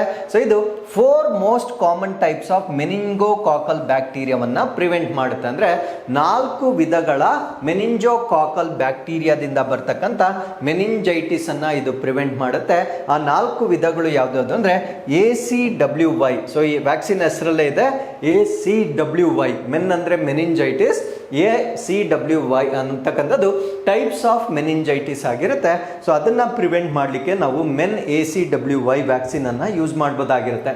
ಸೊ ಎರಡನೇದನ್ನ ನಾವು MEN-B ಅಂತ ಹೇಳ್ತೇವೆ. ಅಂದ್ರೆ ಇದು 5th type of meningococcal bacteria. So bacteria type B ಅನ್ನ ಪ್ರಿವೆಂಟ್ ಮಾಡ್ತಕ್ಕಂಥ ಒಂದು ವ್ಯಾಕ್ಸಿನ್ ಆಗಿರುತ್ತೆ. ಸೊ ಇನ್ನೊಂದು ವ್ಯಾಕ್ಸಿನ್ ಅನ್ನ ನಾವು HIB ಅಂತ ಹೇಳ್ತೇವೆ. ಸೊ ಇದು ಹಿಮೋಫಿಲಸ್ ಇನ್ಫ್ಲೂಯೆನ್ಸಾ ಟೈಪ್ B ಏನಿರುತ್ತೆ ಸೊ ಇದರಿಂದ ಬರ್ತಕ್ಕಂಥ ಒಂದು ಬ್ಯಾಕ್ಟೀರಿಯಲ್ ಮೆನಿಂಜೈಟಿಸ್ ಏನಿರುತ್ತೆ ಸೊ ಇದು ಸಾಮಾನ್ಯವಾಗಿ ಮಕ್ಕಳಲ್ಲಿ ಕಂಡು ಬರ್ತಕ್ಕಂಥ ಮೆನಿಂಜೈಟಿಸ್ ಆಗಿರುತ್ತೆ. ಸೊ ಇದನ್ನ ಪ್ರಿವೆಂಟ್ ಮಾಡಲಿಕ್ಕೆ HIB ವ್ಯಾಕ್ಸಿನ್ ಅನ್ನ ಬಳಸ್ತಕ್ಕಂಥದ್ದನ್ನ ನಾವಿಲ್ಲಿ ನೋಡಬಹುದಾಗಿರುತ್ತೆ. So with this let's get into question number 4. Radio Luna ಯಾವ ಕಾಸ್ಮಿಕ್ ಅವಧಿಯ ಮಸುಕಾದ ರೇಡಿಯೋ ಸಂಕೇತಗಳನ್ನು ಪತ್ತೆ ಹಚ್ಚುವ ಗುರಿಯನ್ನು ಹೊಂದಿದೆ? Radio Luna aims to detect faint radio signals from which cosmic period ಅಂದರೆ ಯಾವ ಒಂದು ಕಾಸ್ಮಿಕ್ ಪೀರಿಯಡ್ಗೆ ಸಂಬಂಧಪಟ್ಟಂತೆ ಇರ್ತಕ್ಕಂಥ ಒಂದು ರೇಡಿಯೋ ಸಿಗ್ನಲ್ಸ್ಗಳನ್ನು ವೀಕ್ಷಣೆ ಮಾಡಲಿಕ್ಕೆ ಈಗ ರೇಡಿಯೋ ಲೂನಾವನ್ನು ಲಾಂಚ್ ಮಾಡಲಾಗಿದೆ ಅನ್ನೋದು ನಮ್ಮ ಪ್ರಶ್ನೆ ಆಗಿರುತ್ತೆ. ಸೊ ಈ ಪ್ರಶ್ನೆಗೆ ಸರಿಯಾದ ಉತ್ತರ ಕತ್ತಲೆ ಯುಗ ಅಥವಾ ಇದನ್ನು ನಾವು ಡಾರ್ಕ್ ಏಜಸ್ ಅಂತ ಹೇಳ್ತೇವೆ. ಸೊ ಡಾರ್ಕ್ ಏಜಸ್ಗೆ ಸಂಬಂಧಪಟ್ಟಂತೆ ಈ ಕಾಸ್ಮಿಕ್ ಪೀರಿಯಡ್ ಅಂದ್ರೆ ಈ ಡಾರ್ಕ್ ಏಜಸ್ಗೆ ಸಂಬಂಧಪಟ್ಟಿರ್ತಕ್ಕಂಥ ಕಾಸ್ಮಿಕ್ ಪೀರಿಯಡ್ ಏನಿದೆ, ಸೊ ಅಲ್ಲಿರ್ತಕ್ಕಂಥ ಒಂದು ಫೇಂಟ್ ರೇಡಿಯೋ ಸಿಗ್ನಲ್ಸ್ ಏನಿರುತ್ತೆ ಅಂದ್ರೆ ತುಂಬಾ ವೀಕ್ ಆಗಿರ್ತಕ್ಕಂಥ ರೇಡಿಯೋ ಸಿಗ್ನಲ್ಸ್ ಏನಿರುತ್ತೆ, ಸೊ ಅದನ್ನ ಪತ್ತೆ ಹಚ್ಚಲಿಕ್ಕೆ ಲಾಂಚ್ ಮಾಡ್ತಕ್ಕಂಥ ಮಿಷನ್ ಅನ್ನ ನಾವೇನಂತ ಕರಿತೀವಿ ಅಂದ್ರೆ ರೇಡಿಯೋ ಲೂನಾ ಅಂತ ಕರಿತೇವೆ. So radio Luna is UK space firm to launch satellites on moon to unveil universe secret. ಅರ್ಥ ಮಾಡ್ಕೊಳ್ಳಿ, ಇದನ್ನ ಆನ್ ಮೂನ್ಗೆ ಲಾಂಚ್ ಮಾಡ್ತಾ ಇದ್ದಾರೆ, ಚಂದ್ರನಿಗೆ ಲಾಂಚ್ ಮಾಡ್ತಾ ಇದ್ದಾರೆ. ಬಟ್ ನೆನಪಿರ್ಲಿ, ಚಂದ್ರನನ್ನ ಅಧ್ಯಯನ ಮಾಡ್ತಾ ಇಲ್ಲ. ಸೊ ಇವರು ಯೂನಿವರ್ಸ್ ಸೀಕ್ರೆಟ್ ಅಂದ್ರೆ ನಮ್ಮ ಒಂದು ಬ್ರಹ್ಮಾಂಡದ ಒಂದು ರಹಸ್ಯಗಳೇನಿದ್ದಾವೆ ಆ ರಹಸ್ಯಗಳನ್ನ ತಿಳಿಲಿಕ್ಕೆ ಲಾಂಚ್ ಮಾಡ್ತಕ್ಕಂಥ ಒಂದು ಮಿಷನ್ ಆಗಿ ನಾವು ಇದನ್ನ ಕನ್ಸಿಡರ್ ಮಾಡ್ಬೋದಾಗಿರುತ್ತೆ. ಸೊ ಇದನ್ನ ಲಾಂಚ್ ಮಾಡ್ತಾ ಇರ್ತಕ್ಕಂಥವ್ರು UK ಬೇಸ್ಡ್ ಸ್ಪೇಸ್ ಕಂಪನಿ ಆಗಿರುತ್ತೆ. ಆ ಸ್ಪೇಸ್ ಕಂಪನಿಯನ್ನ ನಾವು ಬ್ಲೂ ಸ್ಕೈ ಸ್ಪೇಸ್ ಅಂತ ಹೇಳ್ತೇವೆ. ಸೊ ಇವರು ಸೆಟ್ ಆಫ್ ಸ್ಯಾಟಲೈಟ್ ಗಳನ್ನ ಲಾಂಚ್ ಮಾಡ್ತಾ ಇದ್ದಾರೆ. ಅಂದ್ರೆ ಈ ಒಂದು ಡಿಸ್ಕವರಿಗಾಗಿ ಕೇವಲ ಒಂದು ಸ್ಯಾಟಲೈಟ್ ಅನ್ನ ಲಾಂಚ್ ಮಾಡ್ತಾ ಇಲ್ಲ, ಸಾಕಷ್ಟು ಸ್ಯಾಟಲೈಟ್ಗಳು ಅಥವಾ ಉಪಗ್ರಹಗಳನ್ನ ಲಾಂಚ್ ಮಾಡ್ತಾ ಇದ್ದಾರೆ. ಎಲ್ಲಿಗೆ ಲಾಂಚ್ ಮಾಡ್ತಾ ಇದ್ದಾರೆ ಅಂದ್ರೆ ಲೂನಾರ್ ಆರ್ಬಿಟ್ಗೆ ಲಾಂಚ್ ಮಾಡ್ತಾ ಇದ್ದಾರೆ. ಅಂದ್ರೆ ಚಂದ್ರನ ಕಕ್ಷೆಗೆ ಲಾಂಚ್ ಮಾಡ್ತಾ ಇರ್ತಕ್ಕಂಥದ್ದನ್ನ ನಾವು ನೋಡ್ಬೋದಾಗಿರುತ್ತೆ. ಸೊ ಉದ್ದೇಶ ನಾನು ಆಗ್ಲೇ ಹೇಳಿದ್ದೇನೆ, ಅರ್ಲಿ ಯೂನಿವರ್ಸ್ ಅಂದ್ರೆ ಆರಂಭಿಕ ಸಮಯದಲ್ಲಿ ನಮ್ಮ ಬ್ರಹ್ಮಾಂಡ ಹೇಗಿತ್ತು ಅಂತಕ್ಕಂಥ ಸೀಕ್ರೆಟ್ಸ್ ಅನ್ನ ತಿಳಿಲಿಕ್ಕೆ ಲಾಂಚ್ ಮಾಡ್ತಾ ಇರ್ತಕ್ಕಂಥ ಒಂದು ಮಿಷನ್ ಇದಾಗಿರುತ್ತೆ. ಸೊ ಈ ಒಂದು ಮಿಷನ್ಗೆ ಏನಂತ ನಾಮಕರಣ ಮಾಡಿರ್ತಾರೆ ಅಂದ್ರೆ ರೇಡಿಯೋ ಲೂನಾ ಅಂತ ಇದಕ್ಕೆ ನಾಮಕರಣ ಮಾಡಿರ್ತಾರೆ. ರೇಡಿಯೋ ಅಂತ ಇದಕ್ಕೆ ಏನಕ್ಕೆ ಕರೀತಾರೆ ಅಂದ್ರೆ ಇದು ಫೇಂಟ್ ಆಗಿರ್ತಕ್ಕಂಥ ರೇಡಿಯೋ ಸಿಗ್ನಲ್ಸ್ ಅನ್ನ ಡಿಟೆಕ್ಟ್ ಮಾಡುತ್ತೆ. ಸೊ ಯಾವ ಕಾಸ್ಮಿಕ್ ಪೀರಿಯಡ್ಗೆ ಸಂಬಂಧಪಟ್ಟಂತ ಅಂದ್ರೆ ಡಾರ್ಕ್ ಏಜ್ ಅಂತ ಕರಿತೇವೆ. ಡಾರ್ಕ್ ಏಜ್ ಅಂತಕ್ಕಂಥದ್ದು 3,80,000 ಇಂದ 400 million years after big bang. ಅಂದ್ರೆ ಈ ಒಂದು ಮಹಾವಿಸ್ಫೋಟಕ ಸಿದ್ಧಾಂತ ನೀವು ಓದಿರ್ತೀರ. ಅಂದ್ರೆ ನಮ್ಮ ಒಂದು ಯೂನಿವರ್ಸ್ ಫಾರ್ಮೇಷನ್ ಆಗಲಿಕ್ಕೆ ತುಂಬಾ ಟ್ರಸ್ಟ್ ವರ್ತಿ ಅಥವಾ ತುಂಬಾ ಪ್ರೂವನ್ ಮೆಥಡ್ ಯಾವ್ದಾಗಿರುತ್ತೆ ಅಂದ್ರೆ ಬಿಗ್ ಬ್ಯಾಂಗ್ ಥಿಯರಿ ಆಗಿರುತ್ತೆ. ಸೊ ಬಿಗ್ ಬ್ಯಾಂಗ್ ಥಿಯರಿ ಅಥವಾ ಮಹಾವಿಸ್ಫೋಟಕ ನಡೆದ 3,80,000 ಅಥವಾ 400 ಮಿಲಿಯನ್ ವರ್ಷಗಳ ನಂತರ ಹೇಗಿತ್ತು ಈ ಒಂದು ರೇಡಿಯೋ ಸಿಗ್ನಲ್ಸ್ ಅಂತಕ್ಕಂಥದ್ದನ್ನ ಪತ್ತೆ ಮಾಡ್ತಕ್ಕಂಥದ್ದು ಈ ಒಂದು ರೇಡಿಯೋ ಲೂನಾನ ಒಂದು ಉದ್ದೇಶವಾಗಿರುತ್ತೆ. ಸೊ ಇದರ ಆಬ್ಜೆಕ್ಟಿವ್ಸ್ ಅಥವಾ ಉದ್ದೇಶಗಳನ್ನ ನಾವು ತಿಳಿಯೋದಾದ್ರೆ study radio signals emitted by stars, black holes ಮತ್ತೆ ಗ್ಯಾಲಾಕ್ಸಿಸ್, ನಕ್ಷತ್ರಗಳಾಗಿರ್ಬೋದು, ಕಪ್ಪು ಕುಳಿಗಳಾಗಿರ್ಬೋದು ಮತ್ತೆ ಈ ಒಂದು ಗ್ಯಾಲಾಕ್ಸಿಗಳೇನಿರ್ತವೆ. ಸೊ ಈ ರೀತಿಯ ಆಕಾಶ ಕಾಯಗಳಿಂದ ಹೊರಸೂಸ್ತಕ್ಕಂಥ ರೇಡಿಯೋ ಸಂಕೇತಗಳನ್ನ ಅಧ್ಯಯನ ಮಾಡ್ತಕ್ಕಂಥದ್ದು ಇದರ ಉದ್ದೇಶವಾಗಿರುತ್ತೆ. ಸೊ ಈ ಒಂದು ಸಿಗ್ನಲ್ಸ್ ಏನಿರುತ್ತೆ can penetrate dust and gas clouds revealing insights into universe's earth structure. So ಏನಕ್ಕೆ ಇದು ತುಂಬಾ ಪವರ್ಫುಲ್ ಆಗಿರುತ್ತೆ ಅಂದ್ರೆ ಇದು ಅಲ್ಲಿರ್ತಕ್ಕಂಥ ಧೂಳಾಗಿರ್ಬೋದು, ಅಲ್ಲಿರ್ತಕ್ಕಂಥ ಅನಿಲ ಮೋಡಗಳಾಗಿರ್ಬೋದು, ಇದನ್ನ ಭೇದಿಸ್ತಕ್ಕಂಥ ಒಂದು ಸಾಮರ್ಥ್ಯ ಇರುವ ಕಾರಣದಿಂದ ಸೊ ನಾವು ಯೂನಿವರ್ಸ್ ಅನ್ನ ಇನ್ನೂ ಹೆಚ್ಚಾಗಿ ಅರ್ಥ ಮಾಡ್ಕೊಳ್ತಕ್ಕಂಥ ಒಂದು ಸಾಧ್ಯತೆ ಇರುತ್ತೆ. ಸೊ ಇದರ ಟೆಕ್ನಾಲಜಿ ಯಾವ ರೀತಿಯ ತಂತ್ರಜ್ಞಾನವನ್ನ ಇಲ್ಲಿ ಬಳಕೆ ಮಾಡ್ತಾ ಇದ್ದಾರೆ ಅಂದ್ರೆ ಫ್ಲೀಟ್ ಆಫ್ ಸ್ಮಾಲ್ ಸ್ಯಾಟಲೈಟ್ ಗಳನ್ನ ಬಳಕೆ ಮಾಡ್ತಾ ಇದ್ದಾರೆ. ಅಂದ್ರೆ ಚಿಕ್ಕ ಚಿಕ್ಕ ಉಪಗ್ರಹಗಳ ಒಂದು ಗುಂಪನ್ನ ಇಲ್ಲಿ ಲಾಂಚ್ ಮಾಡ್ತಾ ಇದ್ದಾರೆ. So including cube sat. So cube sat ಗಳನ್ನ ಕೂಡ ಲಾಂಚ್ ಮಾಡ್ತಾ ಇದ್ದಾರೆ. ಸೊ ಇದನ್ನ ಅರೌಂಡ್ ದ ಮೂನ್, ಚಂದ್ರನ ಸುತ್ತ ಇವುಗಳನ್ನ ಲಾಂಚ್ ಮಾಡ್ತಕ್ಕಂಥದ್ದನ್ನ ನಾವು ನೋಡ್ಬೋದಾಗಿರುತ್ತೆ.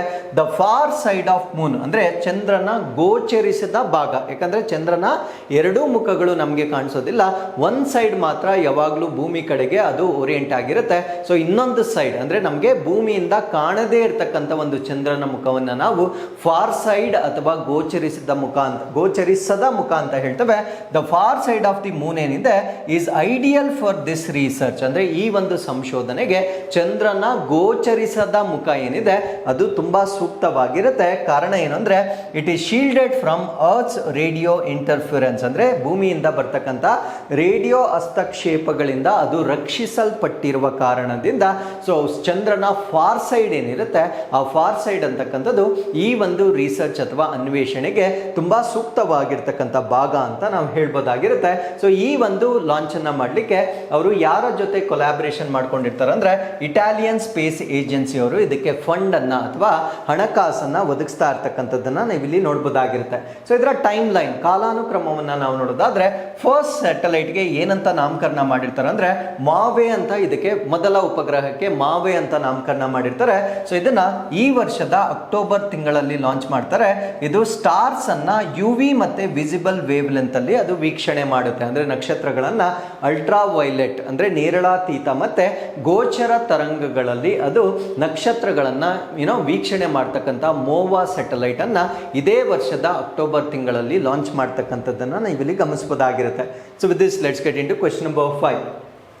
ರೈಲ್ವೆ ರಕ್ಷಣಾ ಪಡೆ ಆರಂಭಿಸಿರುವ ಮಕ್ಕಳ ರಕ್ಷಣಾ ಉಪಕ್ರಮದ ಹೆಸರೇನು? So what is the name of the child rescue initiative by railway protection force? So railway protection ಫೋರ್ಸ್ನ ವತಿಯಿಂದ ಈ ರೈಲ್ವೆ ಸ್ಟೇಷನ್ಗಳಲ್ಲಿ ಮಕ್ಕಳೇನಾದರೂ ತಪ್ಪಿಸಿಕೊಂಡ್ರೆ, ಸೊ ಅಥವಾ ಆರ್ಫಂಡ್ ಆಗಿದ್ರೆ ಅಥವಾ ಡೆಸರ್ಟೆಡ್ ಆಗಿದ್ರೆ, ಸೊ ಅವರನ್ನು ರೆಸ್ಕ್ಯೂ ಮಾಡಲಿಕ್ಕೆ ಒಂದು ಟೀಮನ್ನು ಸ್ಟಾರ್ಟ್ ಮಾಡಿರ್ತಾರೆ. ಸೊ ಆ ಒಂದು ವ್ಯವಸ್ಥೆಗೆ ರೈಲ್ವೆ ಅವರು ಏನಂತ ನಾಮಕರಣ ಮಾಡಿದ್ದಾರೆ ಅನ್ನೋದು ನಮ್ಮ ಪ್ರಶ್ನೆ ಆಗಿರುತ್ತೆ. ಸೊ ಈ ಪ್ರಶ್ನೆಗೆ ಸರಿಯಾದ ಉತ್ತರ ಆಪರೇಷನ್ ನನ್ಹೆ ಪರಿಸ್ಥಿತಿ ಅಂತ ಇದಕ್ಕೆ ನಾಮಕರಣ ಮಾಡಿರ್ತಾರೆ. ಸೊ ಇದು ಹೊಸ ಸ್ಕೀಮ್ ಏನಾಗಿರೋದಿಲ್ಲ, ಇದು ತುಂಬಾ ಹಿಂದೆನೆ ಲಾಂಚ್ ಮಾಡಿರ್ತಕ್ಕಂಥ ಒಂದು ಕಾರ್ಯಕ್ರಮವಾಗಿರುತ್ತೆ. ಸೊ ಇದನ್ನ ನಾವು ಮತ್ತೊಮ್ಮೆ ಡಿಸ್ಕಸ್ ಮಾಡಲಿಕ್ಕೆ ಕಾರಣ ಏನಂದ್ರೆ, ಈ ಆಪರೇಷನ್ ನನ್ನೇ ಪರಿಸ್ಥಿತಿ ಏನಿದೆ ಇದು 580ಕ್ಕೂ ಹೆಚ್ಚು ಮಕ್ಕಳನ್ನ ಇದುವರೆಗೂ ರಕ್ಷಣೆ ಮಾಡಿರ್ತಕ್ಕಂಥದ್ದನ್ನ ನಾವು ನೋಡ್ಬೋದಾಗಿರುತ್ತೆ. ಸೊ ಓವರ್ 580 ಚಿಲ್ಡ್ರನ್ ಅನ್ನ ಇವರು ರೆಸ್ಕ್ಯೂ ಮಾಡಿರುವ ಕಾರಣದಿಂದ ಸೊ ಇದರ ಬಗ್ಗೆ ನಾವು ಮತ್ತೊಮ್ಮೆ ಡಿಸ್ಕಸ್ ಮಾಡ್ತಾ ಇದ್ದೇವೆ. ಸೊ ಈ ಒಂದು ಆಪರೇಷನ್ ಅನ್ನ ನಾವೇನಂತ ಕರಿತೀವಿ ಅಂದ್ರೆ ಆಪರೇಷನ್ ನನ್ಹೆ ಪರಿಸ್ಥಿತಿ ಅಂತ ಹೇಳ್ತೇವೆ. ಇದೊಂದು ಚೈಲ್ಡ್ ರೆಸ್ಕ್ಯೂ ಇನಿಷಿಯೇಟಿವ್ ಆಗಿರುತ್ತೆ, ಅಂದ್ರೆ ಮಕ್ಕಳನ್ನ ಸಂರಕ್ಷಣೆ ಮಾಡ್ತಕ್ಕಂಥ ಉಪಕ್ರಮವಾಗಿರುತ್ತೆ. ಸೊ ಇದನ್ನ ಮಾಡ್ತಕ್ಕಂಥವ್ರು RPF ಅಂದ್ರೆ ರೈಲ್ವೆ ಪ್ರೊಟೆಕ್ಷನ್ ಫೋರ್ಸ್ ಅಥವಾ ರೈಲ್ವೆ ರಕ್ಷಣಾ ಪಡೆಯ ಮುಖಾಂತರ ಮಾಡ್ತಕ್ಕಂಥ ಒಂದು ಉಪಕ್ರಮ ಇದಾಗಿರುತ್ತೆ. ಸೊ ಪಾಸ್ಟ್ ಇಯರ್ ಅಂದ್ರೆ ಏಪ್ರಿಲ್ 2024ರಿಂದ ಮಾರ್ಚ್ 2025ರವರೆಗೆ ದೇ ರೆಸ್ಕ್ಯೂಡ್ ಅರೌಂಡ್ 583 ಚಿಲ್ಡ್ರನ್, 583 ಮಕ್ಕಳನ್ನ ಅವರು ರಕ್ಷಣೆ ಮಾಡಿರ್ತಾರೆ. ಸೊ ಇದರಲ್ಲಿ 480 ಬಾಯ್ಸ್ ಅಂಡ್ 103 ಗರ್ಲ್ಸ್. ಸೊ ಇಲ್ಲಿ ನೋಡ್ಬೋದು, ಸೊ ಬಾಯ್ಸ್ ವೆರಿ ಇರ್ರೆಸ್ಪಾನ್ಸಿಬಲ್, ಅಂದ್ರೆ ಆ ಮಕ್ಕಳು girls are very careful. So 103 ಜನ ಮಾತ್ರ ತಪ್ಪಿಸ್ಕೊಂಡಿರ್ತಾರೆ. 480 ಬಾಯ್ಸ್ಗಳನ್ನ ಇಲ್ಲಿ ರಕ್ಷಣೆ ಮಾಡಿರ್ತಕ್ಕಂಥದ್ದನ್ನ ನಾವು ನೋಡ್ಬೋದಾಗಿರುತ್ತೆ. ಸೊ ಇದರ ಆಬ್ಜೆಕ್ಟಿವ್ ಏನಾಗಿತ್ತು ಅಂದ್ರೆ protect vulnerable children found in distress or suspicious circumstances at railway station and on board trains. ಅಂದ್ರೆ ರೈಲ್ವೆ ನಿಲ್ದಾಣಗಳಲ್ಲಿ ಅಥವಾ ರೈಲುಗಳಲ್ಲಿ ತೊಂದರೆಗೆ ಒಳಗಾಗಿರ್ತಕ್ಕಂಥ ಅಥವಾ ಅನುಮಾನಾಸ್ಪದ ಸಂದರ್ಭಗಳಲ್ಲಿ ಕಂಡು ಬರ್ತಕ್ಕಂಥ ಮಕ್ಕಳನ್ನ ಸಂರಕ್ಷಣೆ ಮಾಡಲಿಕ್ಕೆ ಈ ಒಂದು ನನ್ನೇ ಫರಿಷ್ಠೆ ಆಪರೇಷನ್ ಅನ್ನ ಪ್ರಾರಂಭ ಮಾಡಲಾಗಿರುತ್ತೆ. So preventing child trafficking and exploitation ಅಂದ್ರೆ ಮಕ್ಕಳ ಕಳ್ಳ ಸಾಗಾಣಿಕೆ ಮತ್ತು ಅವರ ಮೇಲೆ ನಡೀತಕ್ಕಂಥ ಒಂದು ಶೋಷಣೆಯನ್ನು ತಡೆಗಟ್ಟಲಿಕ್ಕೆ ಪ್ರಾರಂಭ ಮಾಡಿರ್ತಕ್ಕಂಥ ಒಂದು ಇನಿಷಿಯೇಟಿವ್ ಇದಾಗಿರುತ್ತೆ. So with this let's get into question number 7. ಭಾರತಕ್ಕೆ ರಫೇಲ್ ಎಂ ಫೈಟರ್ ಜೆಟ್ಗಳನ್ನು ಪೂರೈಸುತ್ತಿರುವ ದೇಶ ಯಾವುದು? So which country is supplying the Rafale M fighter jet to India? So ಈ ಪ್ರಶ್ನೆಗೆ ಸರಿಯಾದ ಉತ್ತರ ಈ ರಫೇಲ್ ಜೆಟ್ಗಳನ್ನು ನಮ್ಮ ಭಾರತ ದೇಶಕ್ಕೆ ಫ್ರಾನ್ಸ್ ದೇಶದಿಂದ ತರಿಸಿಕೊಳ್ತಾ ಇರ್ತಕ್ಕಂಥದ್ದನ್ನು ನಾವು ನೋಡ್ಬೋದಾಗಿರುತ್ತೆ. ಸೊ ಇದು ಸುದ್ದಿಯಲ್ಲಿರ್ಲಿಕ್ಕೆ ಕಾರಣ ಏನು ಅಂದ್ರೆ, centre approve 63,000 crore deal for procuring 26 Rafale M jet. So 26 Rafale M ಜೆಟ್ಗಳನ್ನು ನಮ್ಮ ಭಾರತ ದೇಶಕ್ಕೆ ತರಿಸ್ಕೊಳ್ಳಿಕ್ಕೆ ಈಗ ಸಚಿವ ಸಂಪುಟ 63,000 ಕೋಟಿ ವೆಚ್ಚವನ್ನ ಈಗ ಮಂಜೂರು ಮಾಡಿರ್ತಕ್ಕಂಥದ್ದನ್ನು ನಾವು ನೋಡ್ಬೋದಾಗಿರುತ್ತೆ. ಸೊ ನಾವು ತರಿಸ್ಕೊಳ್ತಾ ಇರ್ತಕ್ಕಂಥದ್ದು 26 ರಫೇಲ್ ಎಂ ಫೈಟರ್ ಜೆಟ್ಗಳನ್ನು ಫ್ರಾನ್ಸ್ನಿಂದ ನಾವು ಪರ್ಚೇಸ್ ಮಾಡ್ತಾ ಇರ್ತಕ್ಕಂಥದ್ದನ್ನು ನಾವಿಲ್ಲಿ ಗಮನಿಸಬಹುದಾಗಿರುತ್ತೆ. ಸೊ ಈ ಒಂದು ಅಪ್ರೂವಲ್ ಅನ್ನ ಮಾಡಲಿಕ್ಕೆ ಒಂದು ಕ್ಯಾಬಿನೆಟ್ ಕಮಿಟಿ ಮೀಟಿಂಗ್ ಆಗುತ್ತೆ. ಸೊ ಇದರ ನೇತೃತ್ವವನ್ನ ಯಾರು ವಹಿಸಿರ್ತಾರೆ ಅಂದ್ರೆ ಪ್ರಧಾನ ಮಂತ್ರಿಗಳ ನೇತೃತ್ವದಲ್ಲಿ ನಡೆದಿರ್ತಕ್ಕಂಥ ಒಂದು ಸಂಪುಟ ಸಮಿತಿಯೊಂದಿಗೆ ಸೊ ಈ ಒಂದು ಅನುಮೋದನೆಯನ್ನ ನೀಡಲಾಗಿರುತ್ತೆ. ಸೊ ಇದರ ಕಾಂಪೋಸಿಷನ್ ಅಥವಾ ಸಂಯೋಜನೆಯನ್ನು ನಾವು ನೋಡೋದಾದ್ರೆ, ಸೊ ಇದರಲ್ಲಿ ಟೋಟಲ್ ನಾವು ತರಿಸ್ತಾ ಇರೋದು 26 ರಫೇಲ್ ಎಂ ಜೆಟ್ಸ್ಗಳನ್ನು ನಾವು ಖರೀದಿ ಮಾಡ್ತಾ ಇದ್ದೇವೆ. Out of which 22 are single seater ಅಂದ್ರೆ ಏಕ ಆಸನವನ್ನ ಹೊಂದಿರತಕ್ಕಂಥ 22, ಇನ್ನು 4 ಟ್ವಿನ್ ಸೀಟರ್ ಅಂತ ಕರಿತೇವೆ. ಅಂದ್ರೆ ಅವಳಿ ಸೀಟ್ಗಳನ್ನ ಹೊಂದಿರತಕ್ಕಂಥ ಅಂದ್ರೆ ಇಬ್ಬರು ಕುಳಿತುಕೊಳ್ತಕ್ಕಂಥ ಆಸನಗಳನ್ನ ಹೊಂದಿರತಕ್ಕಂಥ 4 ಈ ಒಂದು ಟ್ವಿನ್ ಸೀಟರ್ ಜೆಟ್ಗಳನ್ನು ನಾವು ತರಿಸ್ತಾ ಇರ್ತಕ್ಕಂಥದ್ದನ್ನು ನಾವಿಲ್ಲಿ ನೋಡ್ಬೋದಾಗಿರುತ್ತೆ. ಸೊ ಇದನ್ನ ಆಪರೇಷನಲ್ ಡಿಪ್ಲಾಯ್ಮೆಂಟ್ ಅಂದ್ರೆ ಕಾರ್ಯಾಚರಣೆಗಾಗಿ ಎಲ್ಲಿ ನಿಯೋಜನೆ ಮಾಡ್ತಾರೆ ಅಂತ ನಾವು ನೋಡೋದಾದ್ರೆ, ಇಂಡಿಯಾಸ್ ಏರ್ ಕ್ರಾಫ್ಟರ್ ಕ್ಯಾರಿಯರ್ಸ್ ಆಗಿರ್ತಕ್ಕಂಥ INS ವಿಕ್ರಾಂತ್ ಮತ್ತೆ INS ವಿಕ್ರಮಾದಿತ್ಯ ಇದು ಇಂಡಿಜಿನಸ್ ಏರ್ ಕ್ರಾಫ್ಟ್ ಕ್ಯಾರಿಯರ್ ಆಗಿರುತ್ತೆ. ಯಾವುದು ಅಂದ್ರೆ INS ವಿಕ್ರಾಂತ್ ಏನಿದೆ ಇದು ಸ್ಥಳೀಯವಾದ ವಿಮಾನ ವಾಹಕ ನೌಕೆ ಆಗಿರುತ್ತೆ. ಇನ್ನೊಂದನ್ನ ನಾವು INS ವಿಕ್ರಮಾದಿತ್ಯ ಅಂತ ಕರೀತೇವೆ. ಸೊ ಇದರಲ್ಲಿ ಇದನ್ನ ಇಂಟಿಗ್ರೇಟ್ ಮಾಡ್ತಕ್ಕಂಥದ್ದನ್ನ ನಾವು ನೋಡ್ಬೋದಾಗಿರುತ್ತೆ.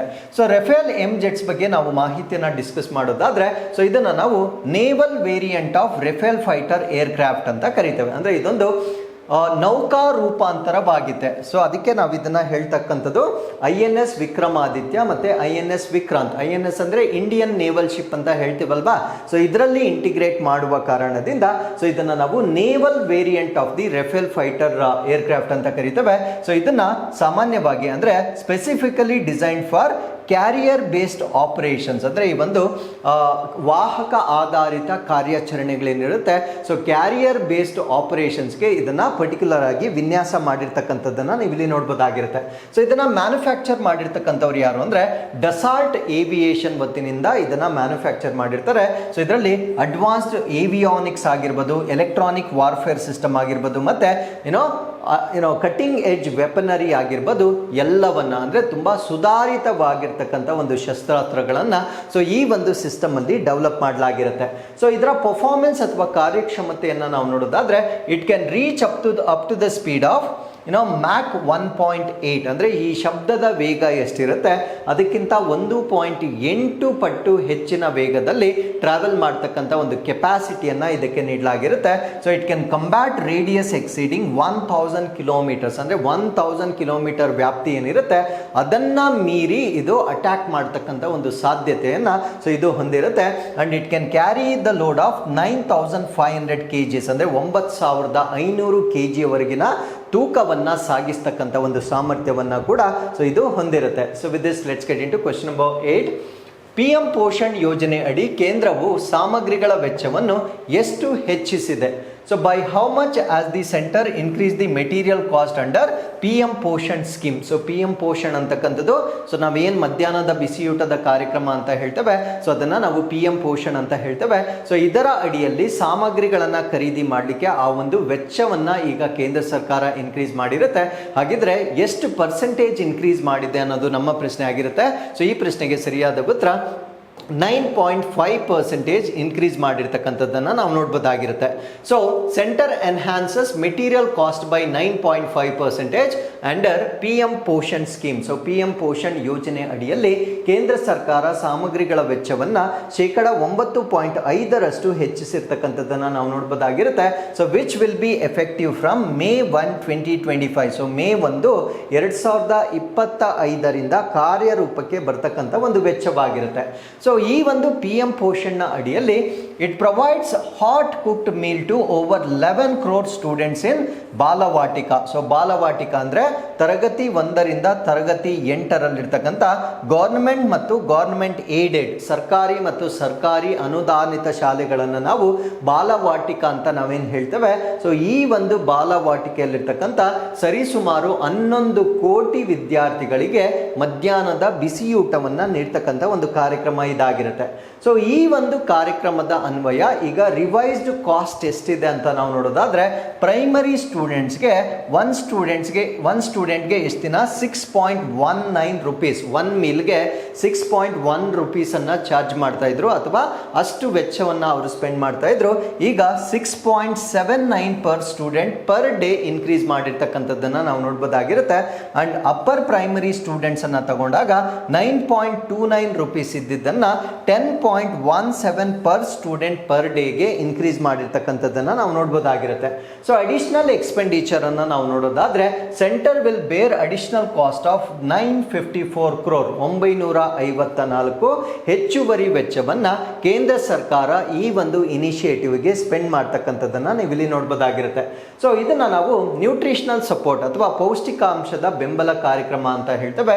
ಸೊ ಈ ಒಂದು ಮೀಲ್ಸ್ನಲ್ಲಿ ಪಲ್ಸಸ್, ವೆಜಿಟೇಬಲ್ಸ್, ಆಯಿಲ್ಸ್ ಮತ್ತು ಸ್ಪೈಸಸ್ ಅಂದರೆ ಬೇಳೆಕಾಳುಗಳು, ತರಕಾರಿಗಳು, ಎಣ್ಣೆ ಮತ್ತು ಮಸಾಲಾ ಪದಾರ್ಥಗಳಿಂದ ತಯಾರಿ ಮಾಡಿರ್ತಕ್ಕಂಥ ವಸ್ತುಗಳನ್ನು ಅಥವಾ ಆಹಾರವನ್ನು ನೀಡ್ತಕ್ಕಂಥದ್ದನ್ನು ನಾವಿಲ್ಲಿ ನೋಡ್ಬೋದಾಗಿರುತ್ತೆ.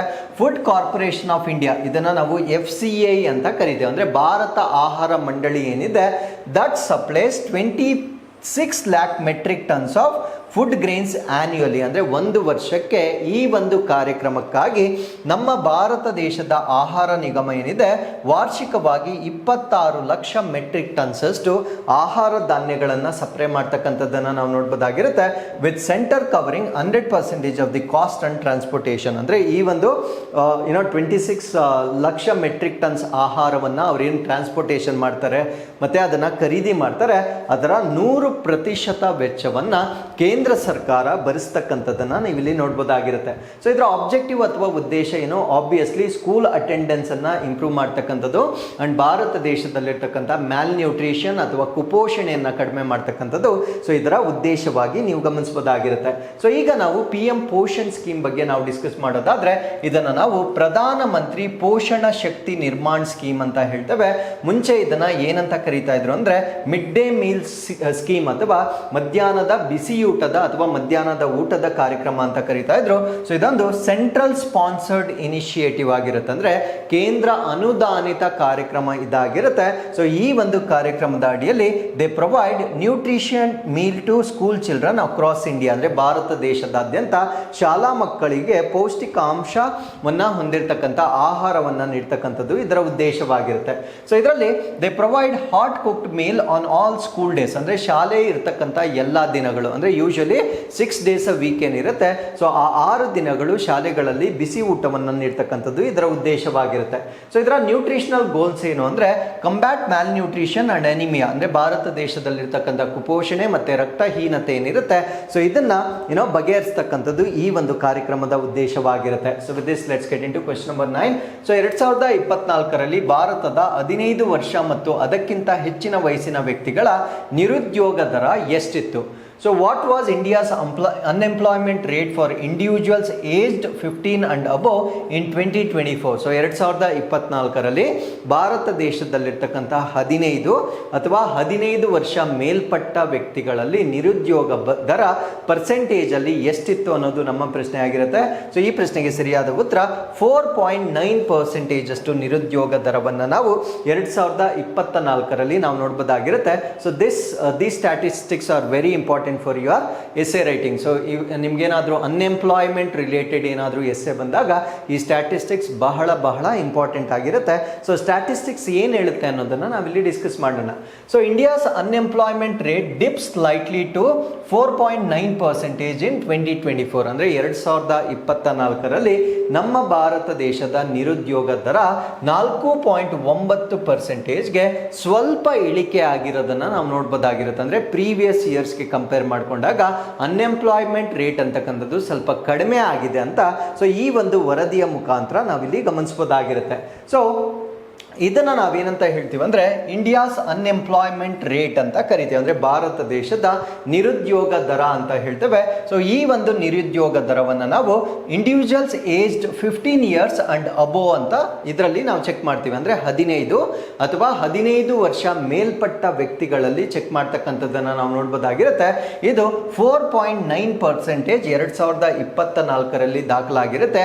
ಏನಕ್ಕೆ ಇದನ್ನು ನಾವು ಸ್ಲೈಟ್ ಡಿಕ್ಲೇನ್ ಅಂತ ಕರಿತೀವಿ ಅಂದರೆ ಸೊ ಇಟ್ ವಾಸ್ 5% ಇನ್ 2023, 2023ರಲ್ಲಿ 5% ಇದ್ದಿದ್ದು ಈಗ 4.9%ಗೆ ಕಡಿಮೆ ಆಗಿರುವ ಕಾರಣದಿಂದ ಸ್ಲೈಟ್ ಡಿಕ್ಲೇನ್ ಅಂತ ನಾವು ಹೇಳ್ಬೋದಾಗಿರುತ್ತೆ. ಸೊ ಇದನ್ನ ಯಾವ ಒಂದು ಡೆಫಿನೇಷನ್ಸ್ನ ಆಧಾರದ ಮೇಲೆ ಕ್ಯಾಲ್ಕುಲೇಟ್ ಮಾಡಿರ್ತಾರೆ ಅಂದರೆ periodic labour force survey released by ministry of statistics and programme implementation. ಅಂದರೆ ಸೊ ಈ ಒಂದು ನಿರುದ್ಯೋಗ ದರ ಏನಿದೆ ಇದನ್ನ ಅಂಕಿ ಅಂಶ ಮತ್ತು ಕಾರ್ಯಕ್ರಮ ಅನುಷ್ಠಾನ ಸಚಿವಾಲಯ ಬಿಡುಗಡೆ ಮಾಡಿರ್ತಕ್ಕಂಥ ಆವರ್ತಕ ಕಾರ್ಮಿಕ ಬಲ ಸಮೀಕ್ಷೆ. ಸೊ ಇದೇನು ಅಂತ ನಾನು ಮುಂದೆ ಹೇಳ್ತೇನೆ. ಆವರ್ತಕ ಕಾರ್ಮಿಕ ಬಲ ಸಮೀಕ್ಷೆಯ ಪ್ರಕಾರ ಸೊ ಬಿಡುಗಡೆ ಮಾಡಿರ್ತಕ್ಕಂಥ ವರದಿಯಲ್ಲಿ 4.9% ಅನ್ಎಂಪ್ಲಾಯ್ಮೆಂಟ್ ರೇಟ್ ಇರ್ತಕ್ಕಂಥದ್ದನ್ನ ನೀವು ಇಲ್ಲಿ ಗಮನಿಸಬಹುದಾಗಿರುತ್ತೆ. ಸೊ ಇದರ ಟ್ರೆಂಡ್ಸ್ ಅನ್ನ ನಾವು ನೋಡೋದಾದ್ರೆ, ಟ್ರೆಂಡ್ಸ್ ಇನ್ ದ ಸೆನ್ಸ್ ಗ್ರಾಮೀಣ ಭಾಗದಲ್ಲಿ ಹೇಗಿದೆ, ನಗರ ಭಾಗದಲ್ಲಿ ಹೇಗಿದೆ ಅಂತ ನಾವು ಚೆಕ್ ಮಾಡೋದಾದ್ರೆ ರೂರಲ್ ಅನ್ಎಂಪ್ಲಾಯ್ಮೆಂಟ್ ಇದು 4.3ರಿಂದ 4.2 ಅಂದರೆ 4.3 ಇಂದ ಅದು 4.2ಗೆ ಡಿಕ್ರೀಸ್ ಆಗಿರುತ್ತೆ. ಅಂದರೆ ಇಲ್ಲೂ ಕೂಡ 0.1% ಅಷ್ಟು ಗ್ರಾಮೀಣ ಪ್ರದೇಶದಲ್ಲಿ ಅನ್ಎಂಪ್ಲಾಯ್ಮೆಂಟ್ ರೇಟ್ ಡಿಕ್ರೀಸ್ ಆಗಿರ್ತಕ್ಕಂಥದ್ದನ್ನು ನೀವು ನೋಡ್ಬೋದಾಗಿರುತ್ತೆ. ಅರ್ಬನ್ ಅಥವಾ ನಗರ ಪ್ರದೇಶಗಳಲ್ಲಿ ನಾವು ತೆಗೆದುಕೊಂಡಾಗ ಅದು 6.7% ಇರ್ತಕ್ಕಂಥದ್ದನ್ನು ನಾವು ನೋಡ್ಬೋದಾಗಿರುತ್ತೆ. ಸೊ ಇದರಲ್ಲಿ ಮೇಲ್ ಅನ್ಎಂಪ್ಲಾಯ್ಮೆಂಟ್ ಇನ್ಕ್ರೀಸ್ ಆಗಿದೆ. ಅಂದರೆ ಮುಂಚೆ 6% ಇತ್ತು ನಗರ ಪ್ರದೇಶಗಳಲ್ಲಿ, ಪುರುಷರ ನಿರುದ್ಯೋಗ ದರ 6% ಇದ್ದಿದ್ದು ಇನ್ಕ್ರೀಸ್ ಆಗಿದೆ, ಅದು 6.2 9.1%ಗೆ ಇನ್ಕ್ರೀಸ್ ಆಗಿರುತ್ತೆ.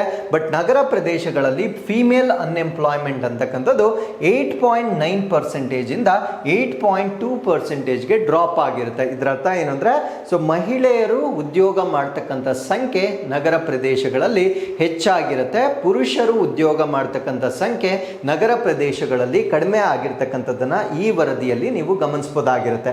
ಸೊ ಈಗ ನಾವು ಡೆಫಿನೇಷನ್ಸ್ಗೆ ಬರೋಣ. ಇದನ್ನ ನಾವು ಲೇಬರ್ ಫೋರ್ಸ್ ಪಾರ್ಟಿಸಿಪೇಷನ್ ರೇಟ್ ಅಥವಾ ಕಾರ್ಮಿಕ ಬಲ ಭಾಗವಹಿಸುವಿಕೆ ದರ ಅಂತ ಹೇಳ್ತೇವೆ. ಸೊ ಇದನ್ನ ನೀವು ಎಕನಾಮಿಕ್ಸ್ ನಲ್ಲಿ ಸ್ಟಡಿ ಮಾಡ್ತಕ್ಕಂಥ ಒಂದು ಕಾನ್ಸೆಪ್ಟ್ ಆಗಿರುತ್ತೆ. ಸೊ LFPR ಇದರ ಅರ್ಥ ಏನು ಅಂದ್ರೆ, ಇದನ್ನ ನಾವು percentage of working age population that is either employed or actively seeking employment ಅಂದ್ರೆ 15 ವರ್ಷ ಮೇಲ್ಪಟ್ಟ ಅಥವಾ ಇದು percentage of working age population ಅಂದ್ರೆ ಉದ್ಯೋಗ ಮಾಡ್ತಕ್ಕಂಥ ಒಂದು ವ್ಯವಸ್ಥೆ ಏನಿರುತ್ತೆ ಅಥವಾ ಉದ್ಯೋಗ ಮಾಡ್ತಕ್ಕಂಥ ವಯಸ್ಕರ ಒಂದು ಸಂಖ್ಯೆ. ಅವರು ಈದರ್ ಎಂಪ್ಲಾಯ್ಡ್ ಅಂದರೆ ಉದ್ಯೋಗ ಮಾಡ್ತಕ್ಕಂಥ ವಯಸ್ಸನ್ನು ಅಟೈನ್ ಆಗಿರ್ತಕ್ಕಂಥ ವ್ಯಕ್ತಿಗಳು, ಕೆಲಸ ಮಾಡ್ತಾ ಇರ್ತಕ್ಕಂಥ ವ್ಯಕ್ತಿಗಳಾಗಿರ್ಬೋದು ಅಥವಾ ಕೆಲಸ ಬೇಕು ಅಂತ ಪ್ರಯತ್ನ ಮಾಡ್ತಕ್ಕಂಥ ವ್ಯಕ್ತಿಗಳಾಗಿರ್ಬೋದು. ಸೊ ಇವರೆಬ್ಬರನ್ನ ಒಟ್ಟಿಗೆ ಸೇರಿಸಿ ನಾವೇನಂತ ಕರಿತೀವಿ ಅಂದರೆ ಲೇಬರ್ ಫೋರ್ಸ್ ಪಾರ್ಟಿಸಿಪೇಷನ್ ರೇಟ್ ಅಂತ ಹೇಳ್ತೇವೆ. ಸೊ ಈ ಒಂದು ಲೇಬರ್ ಫೋರ್ಸ್ ಪಾರ್ಟಿಸಿಪೇಷನ್ ರೇಟ್ ಅಂತಕ್ಕಂಥದ್ದು so it is remaining stable ಅಂದರೆ ಸ್ಥಿರವಾಗಿರ್ತಕ್ಕಂಥದ್ದನ್ನು ನಾವು ನೋಡ್ಬೋದಾಗಿರುತ್ತೆ. ಸೊ ಎಷ್ಟು ಪರ್ಸೆಂಟೇಜ್ ಇದೆ ಅಂದರೆ 56.2% ಇರ್ತಕ್ಕಂಥದ್ದನ್ನು ನಾವಿಲ್ಲಿ ನೋಡ್ಬೋದಾಗಿರುತ್ತೆ. ಸೊ ಇದರಲ್ಲಿ ಅರ್ಬನ್ ಏರಿಯಾಸ್ ಅಲ್ಲಿ ಇದು ಸ್ವಲ್ಪ ಇನ್ಕ್ರೀಸ್ ಆಗಿರ್ತಕ್ಕಂಥದ್ದನ್ನು ನಾವು ನೋಡ್ಬೋದಾಗಿರುತ್ತೆ. ಅಂದರೆ ಗ್ರಾಮೀಣ ಪ್ರದೇಶಗಳಿಗೆ ಹೋಲಿಕೆ ಮಾಡಿದಾಗ ಅರ್ಬನ್ ಅಥವಾ ನಗರ ಪ್ರದೇಶಗಳಲ್ಲಿ ಇದು ಏರಿಕೆ ಆಗಿರ್ತಕ್ಕಂಥದ್ದನ್ನು ನಾವು ನೋಡ್ಬೋದಾಗಿರುತ್ತೆ. ಸೊ ಅರ್ಬನ್ ಅಲ್ಲಿ LFPR ಫಾರ್ ಮೇಲ್ಸ್ ಅಂದರೆ ಪುರುಷರಿಗೆ ನಾವು ಕಂಪೇರ್ ಮಾಡಿಕೊಂಡಾಗ 74.3% ಇಂದ ಅದು 75.6%ಗೆ ಅದು ಇನ್ಕ್ರೀಸ್ ಆಗಿರುತ್ತೆ. ಇಲ್ಲಿ ಕನ್ಫ್ಯೂಸ್ ಆಗಬಾರ್ದು. ಅವಾಗಲೇ ನಾವು ಸೊ ಲೇಬರ್ ಅನ್ಎಂಪ್ಲಾಯ್ಮೆಂಟ್ ಅಂತಕ್ಕಂಥದ್ದು ಪುರುಷರಲ್ಲಿ ನಗರ ಪ್ರದೇಶಗಳಲ್ಲಿ ಜಾಸ್ತಿ ಆಗಿದೆ ಅಂತ ಹೇಳಿದ್ವಿ. ಬಟ್ ಈ ಒಂದು ಲೇಬರ್ ಫೋರ್ಸ್ ಪಾರ್ಟಿಸಿಪೇಷನ್ ರೇಟ್ ಏನಿದೆ ಇದು ಉದ್ಯೋಗ ಮಾಡ್ತಾ ಇರ್ತಕ್ಕಂಥವ್ರು ಮತ್ತೆ ಉದ್ಯೋಗವನ್ನ ಬಯಸ್ತಾ ಇರ್ತಕ್ಕಂಥವ್ರು ಸೊ ಇಬ್ಬರನ್ನೂ ಒಳಗೊಂಡಿರುವ ಕಾರಣದಿಂದ ಸೊ ಇದು 74.3% ಇಂದ 75.6%ಗೆ ಇನ್ಕ್ರೀಸ್ ಆಗಿರ್ತಕ್ಕಂಥದ್ದನ್ನು ನಾವು ನೋಡ್ಬೋದಾಗಿರುತ್ತೆ. ಸೊ ಅದೇ ಫಿಮೇಲ್ಸ್ ಅಥವಾ ಮಹಿಳೆಯರನ್ನ ತೆಗೆದುಕೊಂಡಾಗ 25.5% ಇದ್ದಿದ್ದು 25.8%ಗೆ ಇನ್ಕ್ರೀಸ್ ಆಗಿರ್ತಕ್ಕಂಥದ್ದನ್ನ ನೀವು ನೋಡ್ಬೋದಾಗಿರುತ್ತೆ. ಸೊ ಎರಡನೇದನ್ನ ನಾವೇನಂತ ಕರಿತೀವಿ ಅಂದ್ರೆ ವರ್ಕರ್ ಪಾಪ್ಯುಲೇಷನ್ ರೇಷಿಯೋ ಅಥವಾ ಕಾರ್ಮಿಕ ಜನಸಂಖ್ಯಾ ಅನುಪಾತ ಅಂತ ಹೇಳ್ತೇವೆ. ಸೊ ಇದರ ಡೆಫಿನೇಷನ್ ಏನು ಅಂದ್ರೆ percentage of employed people with in the total population ಅಂದ್ರೆ ಒಟ್ಟು ಜನಸಂಖ್ಯೆಯಲ್ಲಿ ಎಂಪ್ಲಾಯ್ಡ್ ಆಗಿರ್ತಕ್ಕಂಥವ್ರನ್ನ ನಾವು ಡಿವೈಡ್ ಮಾಡಿದ್ರೆ ಬರ್ತಕ್ಕಂಥ ಒಂದು ದರವನ್ನ ನಾವು ವರ್ಕರ್ ಪಾಪ್ಯುಲೇಷನ್ ರೇಷಿಯೋ ಅಂತ ಹೇಳ್ತೇವೆ. ಸೊ ಇದು ನ್ಯಾಷನಲ್ ಲೆವೆಲ್ ಅಲ್ಲಿ ಅಂದ್ರೆ ರಾಷ್ಟ್ರ ಮಟ್ಟದಲ್ಲಿ ನಾವು ತೆಗೆದುಕೊಂಡಾಗ ಇಟ್ ರಿಮೇನ್ಡ್ ಲಾರ್ಜ್ಲಿ ಅನ್ಚೇಂಜ್ಡ್ ಅಂದ್ರೆ ಬಹುಶಃ ಇದು ಬದಲಾವಣೆ ಆಗದೇ ಇರುತ್ತೆ. ಸೊ ಇದು 53.4% ಇದ್ದಿದ್ದು 53.5%ಗೆ ಇನ್ಕ್ರೀಸ್ ಆಗಿರುತ್ತೆ ಅಂದ್ರೆ ಸ್ಲೈಟ್ ಇನ್ಕ್ರೀಸ್ ಆಗಿರ್ತಕ್ಕಂಥದ್ದನ್ನ ನಾವು ನೋಡ್ಬೋದಾಗಿರುತ್ತೆ. ಸೊ ಇದೇ ಅರ್ಬನ್ ಏರಿಯಾದಲ್ಲಿ ನಾವು ತೆಗೆದುಕೊಂಡಾಗ 47.0% ಇದ್ದಿದ್ದು 47.6%ಗೆ ಇದು ಏರಿಕೆ ಆಗಿರ್ತಕ್ಕಂಥದ್ದನ್ನ ಗಮನಿಸಬಹುದಾಗಿರುತ್ತೆ. So with this let's get into question number 10. 2025 ಜಾಗತಿಕ ತಂತ್ರಜ್ಞಾನ ಶೃಂಗಸಭೆಯ ಥೀಮ್ ಅಥವಾ ವಿಷಯವೇನು? So what is the theme of the global technology summit 2025? So ಈ ಪ್ರಶ್ನೆಗೆ ಸರಿಯಾದ ಉತ್ತರ ಸಂಭಾವನಾ ಅಥವಾ ಸಾಧ್ಯತೆಗಳು ಅಥವಾ ಪಾಸಿಬಿಲಿಟೀಸ್ ಅಂತಕ್ಕಂಥದ್ದು ಸೊ ಈ ಒಂದು ಗ್ಲೋಬಲ್ ಟೆಕ್ನಾಲಜಿ ಸಮಿಟ್ನ ಥೀಮ್ ಆಗಿ ನಾವು ನೋಡ್ಬೋದಾಗಿರುತ್ತೆ. ಸೊ ಈ ಒಂದು ಗ್ಲೋಬಲ್ ಟೆಕ್ನಾಲಜಿ ಸಮಿಟ್ ಈಗ ನಡೀತಾ ಇರ್ತಕ್ಕಂಥದ್ದು 9th ಎಡಿಷನ್ ಆಗಿರುತ್ತೆ. ಸೊ ಇದು ನವದೆಹಲಿಯಲ್ಲಿ ಈಗ ಕಂಪ್ಲೀಟ್ ಆಗಿರ್ತಕ್ಕಂಥದ್ದನ್ನು ನಾವು ನೋಡ್ಬೋದಾಗಿರುತ್ತೆ. ಸೊ ಈ ಒಂದು ಸಮಿಟ್ನ ಥೀಮ್ ಅಥವಾ ಘೋಷವಾಕ್ಯ ಏನಾಗಿರುತ್ತೆ ಸಂಭಾವನಾ ಅಂತಕ್ಕಂಥದ್ದು ಇದರ ಘೋಷವಾಕ್ಯವಾಗಿರುತ್ತೆ. ಸೊ ಈ ಒಂದು ಶೃಂಗಸಭೆಯಲ್ಲಿ ಏನ್ ಮಾಡಲಾಗಿರುತ್ತೆ ಅಂದ್ರೆ explore how emerging technologies can divide drive inclusive growth, strengthen digital governance and ಫೋಸ್ಟರ್ international partnership. ಅಂದರೆ ಈಗ ಬರ್ತಾ ಇರ್ತಕ್ಕಂಥ ಹೊಸ ತಂತ್ರಜ್ಞಾನಗಳೇನಿದ್ದಾವೆ ಇದು ಸಮಗ್ರ ಬೆಳವಣಿಗೆಯನ್ನು ಹೇಗೆ ಉತ್ತೇಜನ ಮಾಡುತ್ತೆ, ಡಿಜಿಟಲ್ ಆಡಳಿತವನ್ನು ಹೇಗೆ ಬಲಪಡಿಸುತ್ತೆ, ಅಂತಾರಾಷ್ಟ್ರೀಯ ಪಾಲುದಾರಿಕೆಯನ್ನು ಹೇಗೆ ಹೆಚ್ಚಿಸುತ್ತದೆ, ಈ ರೀತಿಯ ವಿಷಯಗಳ ಬಗ್ಗೆ ಚರ್ಚೆಗಳನ್ನು ಮಾಡಿರ್ತಕ್ಕಂಥದ್ದನ್ನು ನೀವಿಲ್ಲಿ ನೋಡ್ಬೋದಾಗಿರುತ್ತೆ.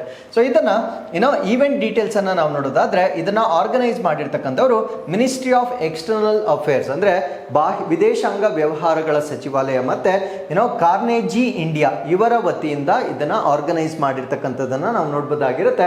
ಸೊ ಇಲ್ಲಿ ಡಿಸ್ಕಸ್ ಮಾಡಿರ್ತಕ್ಕಂಥ ಟಾಪಿಕ್ಸ್ ಯಾವುದು ಅಂದ್ರೆ AI ಗವರ್ನೆನ್ಸ್ ಅಂದ್ರೆ ಕೃತಕ ಬುದ್ಧಿಮತ್ತೆಯ ಆಡಳಿತ, cyber security, digital public infrastructure, space security and ಬೇರೆ ಬೇರೆ emerging technology collaborations in global south ಅಲ್ಲಿ. ಗ್ಲೋಬಲ್ ಸೌತ್ ಅಂದ್ರೆ ಸೊ ಈ ಒಂದು ಪುವರ್ ಕಂಟ್ರೀಸ್ ಏನಿರ್ತವೆ ಅಥವಾ ಅತ್ಯಂತ ಮುಂದುವರಿಯದ ರಾಷ್ಟ್ರಗಳನ್ನ ನಾವು ಗ್ಲೋಬಲ್ ಸೌತ್ ಅಂತ ಹೇಳ್ತೇವೆ. ಸೊ ಈ ಒಂದು ರಾಷ್ಟ್ರಗಳಲ್ಲಿ ಒಂದು ಕೊಲಾಬರೇಷನ್ ಹೇಗೆ ಮಾಡ್ಕೊಳ್ಬೇಕು ಅನ್ನೋ ವಿಷಯಗಳ ಬಗ್ಗೆ ಸೊ ಇಲ್ಲಿ ಪ್ರಮುಖವಾಗಿ ಫೋಕಸ್ ಮಾಡಿರೋದನ್ನ ನಾವು ಗಮನಿಸಬಹುದಾಗಿರುತ್ತೆ. ಸೊ ವರ್ಲ್ಡ್ ಹೋಮಿಯೋಪತಿ ಡೇ ಅಥವಾ ವಿಶ್ವ ಹೋಮಿಯೋಪತಿ ದಿನ. ಸೊ ಈ ದಿನವನ್ನ ಪ್ರತಿ ವರ್ಷ ಏಪ್ರಿಲ್ 10ನೇ ತಾರೀಕು ಆಚರಣೆ ಮಾಡ್ತೇವೆ.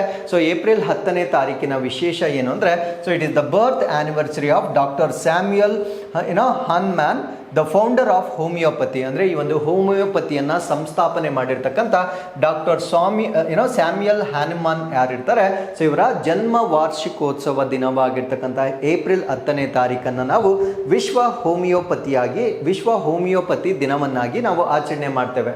ಸೊ ಈ ವರ್ಷದ ಥೀಮ್ ಏನಾಗಿರುತ್ತೆ ಅಂದ್ರೆ ಅಧ್ಯಯನ, ಅಧ್ಯಾಪನ ಮತ್ತೆ ಅನುಸಂಧಾನ ಅಂತಕ್ಕಂಥದ್ದು. ಇದರ ಅರ್ಥ ಏನು ಅಂದ್ರೆ ಅಧ್ಯಯನ ಅಂದ್ರೆ ಎಜುಕೇಶನ್, ಶಿಕ್ಷಣ, ಅಧ್ಯಾಪನ ಅಂದ್ರೆ ಪ್ರಾಕ್ಟೀಸ್ ಅಥವಾ ಅಭ್ಯಾಸ, ಅನುಸಂಧಾನ ಅಂದ್ರೆ ರಿಸರ್ಚ್ ಅಥವಾ ಸಂಶೋಧನೆ ಮಾಡ್ತಕ್ಕಂಥದ್ದು. ಸೊ ಈ ವರ್ಷದ ಥೀಮ್ ಆಗಿ ನಾವು ನೋಡ್ಬೋದಾಗಿರುತ್ತೆ. ಸೊ ಇದರ ಹಿಸ್ಟಾರಿಕಲ್ ಕಾಂಟೆಕ್ಸ್ಟ್ ಅಥವಾ ಇದು ಹೇಗೆ ಬಂತು, ಈ ಕಾನ್ಸೆಪ್ಟ್ ಅನ್ನೋದನ್ನ ಹೇಗೆ ಡೆವಲಪ್ ಮಾಡಿದ್ರು ಅಂತ ನಾವು ನೋಡೋದಾದ್ರೆ ಸೊ ಇದನ್ನ ಇಂಟ್ರಡ್ಯೂಸ್ ಮಾಡಿರ್ತಕ್ಕಂಥವ್ರು ಡಾಕ್ಟರ್ ಹ್ಯಾನಿಮನ್ ಅವರು ಇದನ್ನ ಇಂಟ್ರಡ್ಯೂಸ್ ಮಾಡಿರ್ತಾರೆ. ಸೊ ಇವರು ಯಾವ ಕಾನ್ಸೆಪ್ಟ್ ಅನ್ನ ಇಲ್ಲಿ ಯೂಸ್ ಮಾಡ್ತಾರೆ ಅಂದ್ರೆ ಲೈಕ್ ಕ್ಯೂರ್ಸ್ ಲೈಕ್ ಅಂತ ಹೇಳ್ತಾರೆ. ಅಂದ್ರೆ ಮುಳ್ಳನ್ನ ಮುಳ್ಳಿಂದ ತೆಗಿಬೇಕು ಅಂತ ನಾವು ಏನ್ ಹೇಳ್ತೇವೆ ಸೊ ಅದೇ ರೀತಿ ಯಾವುದರಿಂದ ನಮಗೆ ಕಾಯಿಲೆಯನ್ನ ಬರ್ತಾ ಇದೆ ಅದೇ ವಸ್ತುಗಳನ್ನ ಯೂಸ್ ಮಾಡಿಕೊಂಡು ಚಿಕಿತ್ಸೆಯನ್ನ ಕೊಡ್ತಕ್ಕಂಥ ಪದ್ಧತಿಯನ್ನ ಸೊ ಇವರು 18th ಸೆಂಚುರಿಯಲ್ಲಿ ಈ ಒಂದು ಪದ್ಧತಿಯನ್ನ ಇವರು ಡೆವಲಪ್ ಮಾಡಿರ್ತಕ್ಕಂಥದ್ದನ್ನ ನೀವು ಇಲ್ಲಿ ಗಮನಿಸಬಹುದಾಗಿರುತ್ತೆ. ಸೊ ಅದಾದ್ಮೇಲೆ homeopathy has become the second largest medical system globally. ಅಂದ್ರೆ ಜಾಗತಿಕವಾಗಿ ಅಲೋಪತಿ ಆದ ನಂತರ ಎರಡನೇ ಅತಿ ಹೆಚ್ಚು ಪ್ರಾಕ್ಟೀಸ್ ಆಗಿರ್ತಕ್ಕಂಥ ಒಂದು ಸಿಸ್ಟಮ್ ಅನ್ನ ನಾವು ಹೋಮಿಯೋಪತಿ ಅಂತ ಹೇಳ್ಬೋದಾಗಿರುತ್ತೆ. ಸರಿಸುಮಾರು 200 ಮಿಲಿಯನ್ ಬಳಕೆದಾರರು ಸೊ ಈ ಒಂದು ಹೋಮಿಯೋಪತಿಯನ್ನ ಪ್ರಾಕ್ಟೀಸ್ ಮಾಡ್ತಾ ಇರ್ತಕ್ಕಂಥದ್ದನ್ನ ನೀವು ನೋಡ್ಬೋದಾಗಿರುತ್ತೆ. ಸೊ ಇದರಲ್ಲಿ 2 ಮೇನ್ ಪ್ರಿನ್ಸಿಪಲ್ಸ್ ಇರುತ್ತೆ. ಅಂದ್ರೆ ಈ ಒಂದು ಚಿಕಿತ್ಸಾ ವ್ಯವಸ್ಥೆ ಏನಿರುತ್ತೆ ಅದರಲ್ಲಿ ಪ್ರಮುಖ 2 ತತ್ವಗಳ ಮೇಲೆ ಇದು ಆಧಾರವಾಗಿರುತ್ತೆ. ಸೊ ಮೊದಲನೇದು ನಿಮ್ಗೆ ಆಲ್ರೆಡಿ ಗೊತ್ತು, ಲೈಕ್ ಕ್ಯೂರ್ಸ್ ಲೈಕ್ ಅಂತ ಹೇಳ್ತೇವೆ. ಅಂದ್ರೆ ಯಾವ ಸಬ್ಸ್ಟೆನ್ಸ್ ನಮಗೆ ಸಿಂಪ್ಟಮ್ಸ್ ಅನ್ನ ಉಂಟು ಮಾಡ್ತಾ ಇದೆ ಅದೇ ಸಬ್ಸ್ಟೆನ್ಸ್ ಗಳನ್ನ ಇಲ್ಲಿ ಟ್ರೀಟ್ಮೆಂಟ್ ಆಗಿ ಯೂಸ್ ಮಾಡ್ತಾರೆ. ಸೊ ಎರಡನೇ ಒಂದು ಪ್ರಿನ್ಸಿಪಲ್ ಅನ್ನ ನಾವು ಲಾ ಆಫ್ ಮಿನಿಮಮ್ ಡೋಸ್ ಅಂತ ಕರಿತೇವೆ. ಅಂದ್ರೆ ಕನಿಷ್ಠ ಪ್ರಮಾಣದ ನಿಯಮ ಅಂತ ಹೇಳ್ತೇವೆ. ಸೊ ಈ ಒಂದು ಲಾ ಆಫ್ ಮಿನಿಮಮ್ ಡೋಸ್ ಏನ್ ಹೇಳುತ್ತೆ ಅಂದ್ರೆ more diluted a substance is the more potent it's healing properties become. ಅಂದ್ರೆ ಅದು ಕಾಯಿಲೆಯನ್ನ ಉಂಟು ಮಾಡ್ತಕ್ಕಂಥ ವಸ್ತು ಏನಿರುತ್ತೆ ಅದನ್ನ ಎಷ್ಟು ಸಾಧ್ಯವಾಗುತ್ತೋ ಅಷ್ಟು ತಿಳಿಗೊಳಿಸ್ತಾರೆ. ಅದನ್ನ ನಾವು ಡೈಲ್ಯೂಷನ್ ಅಂತ ಹೇಳ್ತೇವೆ. ನಾವು ಎಷ್ಟು ಡೈಲ್ಯೂಷನ್ ಮಾಡ್ತೇವೆ ಅಷ್ಟು ಅದು ಕಾಯಿಲೆಯನ್ನ ಕ್ಯೂರ್ ಮಾಡ್ತಕ್ಕಂಥ ಒಂದು ಸಾಮರ್ಥ್ಯವನ್ನ ಬೆಳೆಸ್ಕೊಳ್ಳುತ್ತೆ. ಸೊ ಈ 2 ತತ್ವಗಳ ಆಧಾರದ ಮೇಲೆ ಹೋಮಿಯೋಪ್ಯಾಥಿಯನ್ನ ಪ್ರಾಕ್ಟೀಸ್ ಮಾಡ್ತಕ್ಕಂಥದ್ದನ್ನ ನಾವಿಲ್ಲಿ ನೋಡ್ಬೋದಾಗಿರುತ್ತೆ. So the remedies are made by diluting substances derived from plant, minerals ಮತ್ತೆ animals in water or alcohol. ಅದಾದ್ಮೇಲೆ it will be shaken rigorously. ಅಂದ್ರೆ ಆ ವಸ್ತುಗಳನ್ನ ಯಾವ್ದ್ರಿಂದ ತಯಾರಿ ಮಾಡ್ತಾರೆ ಅಂದ್ರೆ ಸಸ್ಯಗಳಾಗಿರ್ಬೋದು, ಖನಿಜಗಳಾಗಿರ್ಬೋದು ಮತ್ತು ಪ್ರಾಣಿಗಳಿಂದ ಪಡೆದಿರ್ತಕ್ಕಂಥ ಪದಾರ್ಥಗಳನ್ನ ನೀರು ಅಥವಾ ಆಲ್ಕೋಹಾಲ್ ನಲ್ಲಿ ತಿಳಿಗೊಳಿಸಿ ಅದನ್ನ ಶೇಕ್ ಮಾಡುವ ಮುಖಾಂತರ, ಅದಕ್ಕೆ ಅಲುಗಾಡಿಸುವ ಮುಖಾಂತರ ಸೊ ಅದಕ್ಕೆ ಪೊಟೆನ್ಶಿಯಾಲಿಟಿ ಅಥವಾ ಶಕ್ತಿ ವರ್ಧನೆಯನ್ನ ಸೊ ಈ ಒಂದು ಸಿಸ್ಟಮ್ ಆಫ್ ಮೆಡಿಸಿನ್ ಅಲ್ಲಿ ಕೊಡ್ತಕ್ಕಂಥದ್ದನ್ನ ನಾವಿಲ್ಲಿ ನೋಡ್ಬೋದಾಗಿರುತ್ತೆ. ಸೊ ಇಲ್ಲಿಗೆ we have come to inquest challenge number 848. So you can just pause the video here. So this is question number 1 and this is question number 2. So ಇಲ್ಲಿಗೆ ಇವತ್ತಿನ ಎಲ್ಲ ಅಪ್ಡೇಟ್ಸ್ಗಳು ಕಂಪ್ಲೀಟ್ ಆಗಿರುತ್ತೆ. So ಮತ್ತೊಮ್ಮೆ ನಾಳಿನ ಅಪ್ಡೇಟ್ಸ್ನೊಂದಿಗೆ ನಾನು ನಿಮ್ಮನ್ನ ಭೇಟಿ ಆಗ್ತೇನೆ. ಸೊ ಅಲ್ಲಿವರೆಗೂ keep reading, take care of yourselves and thank you very much for watching this.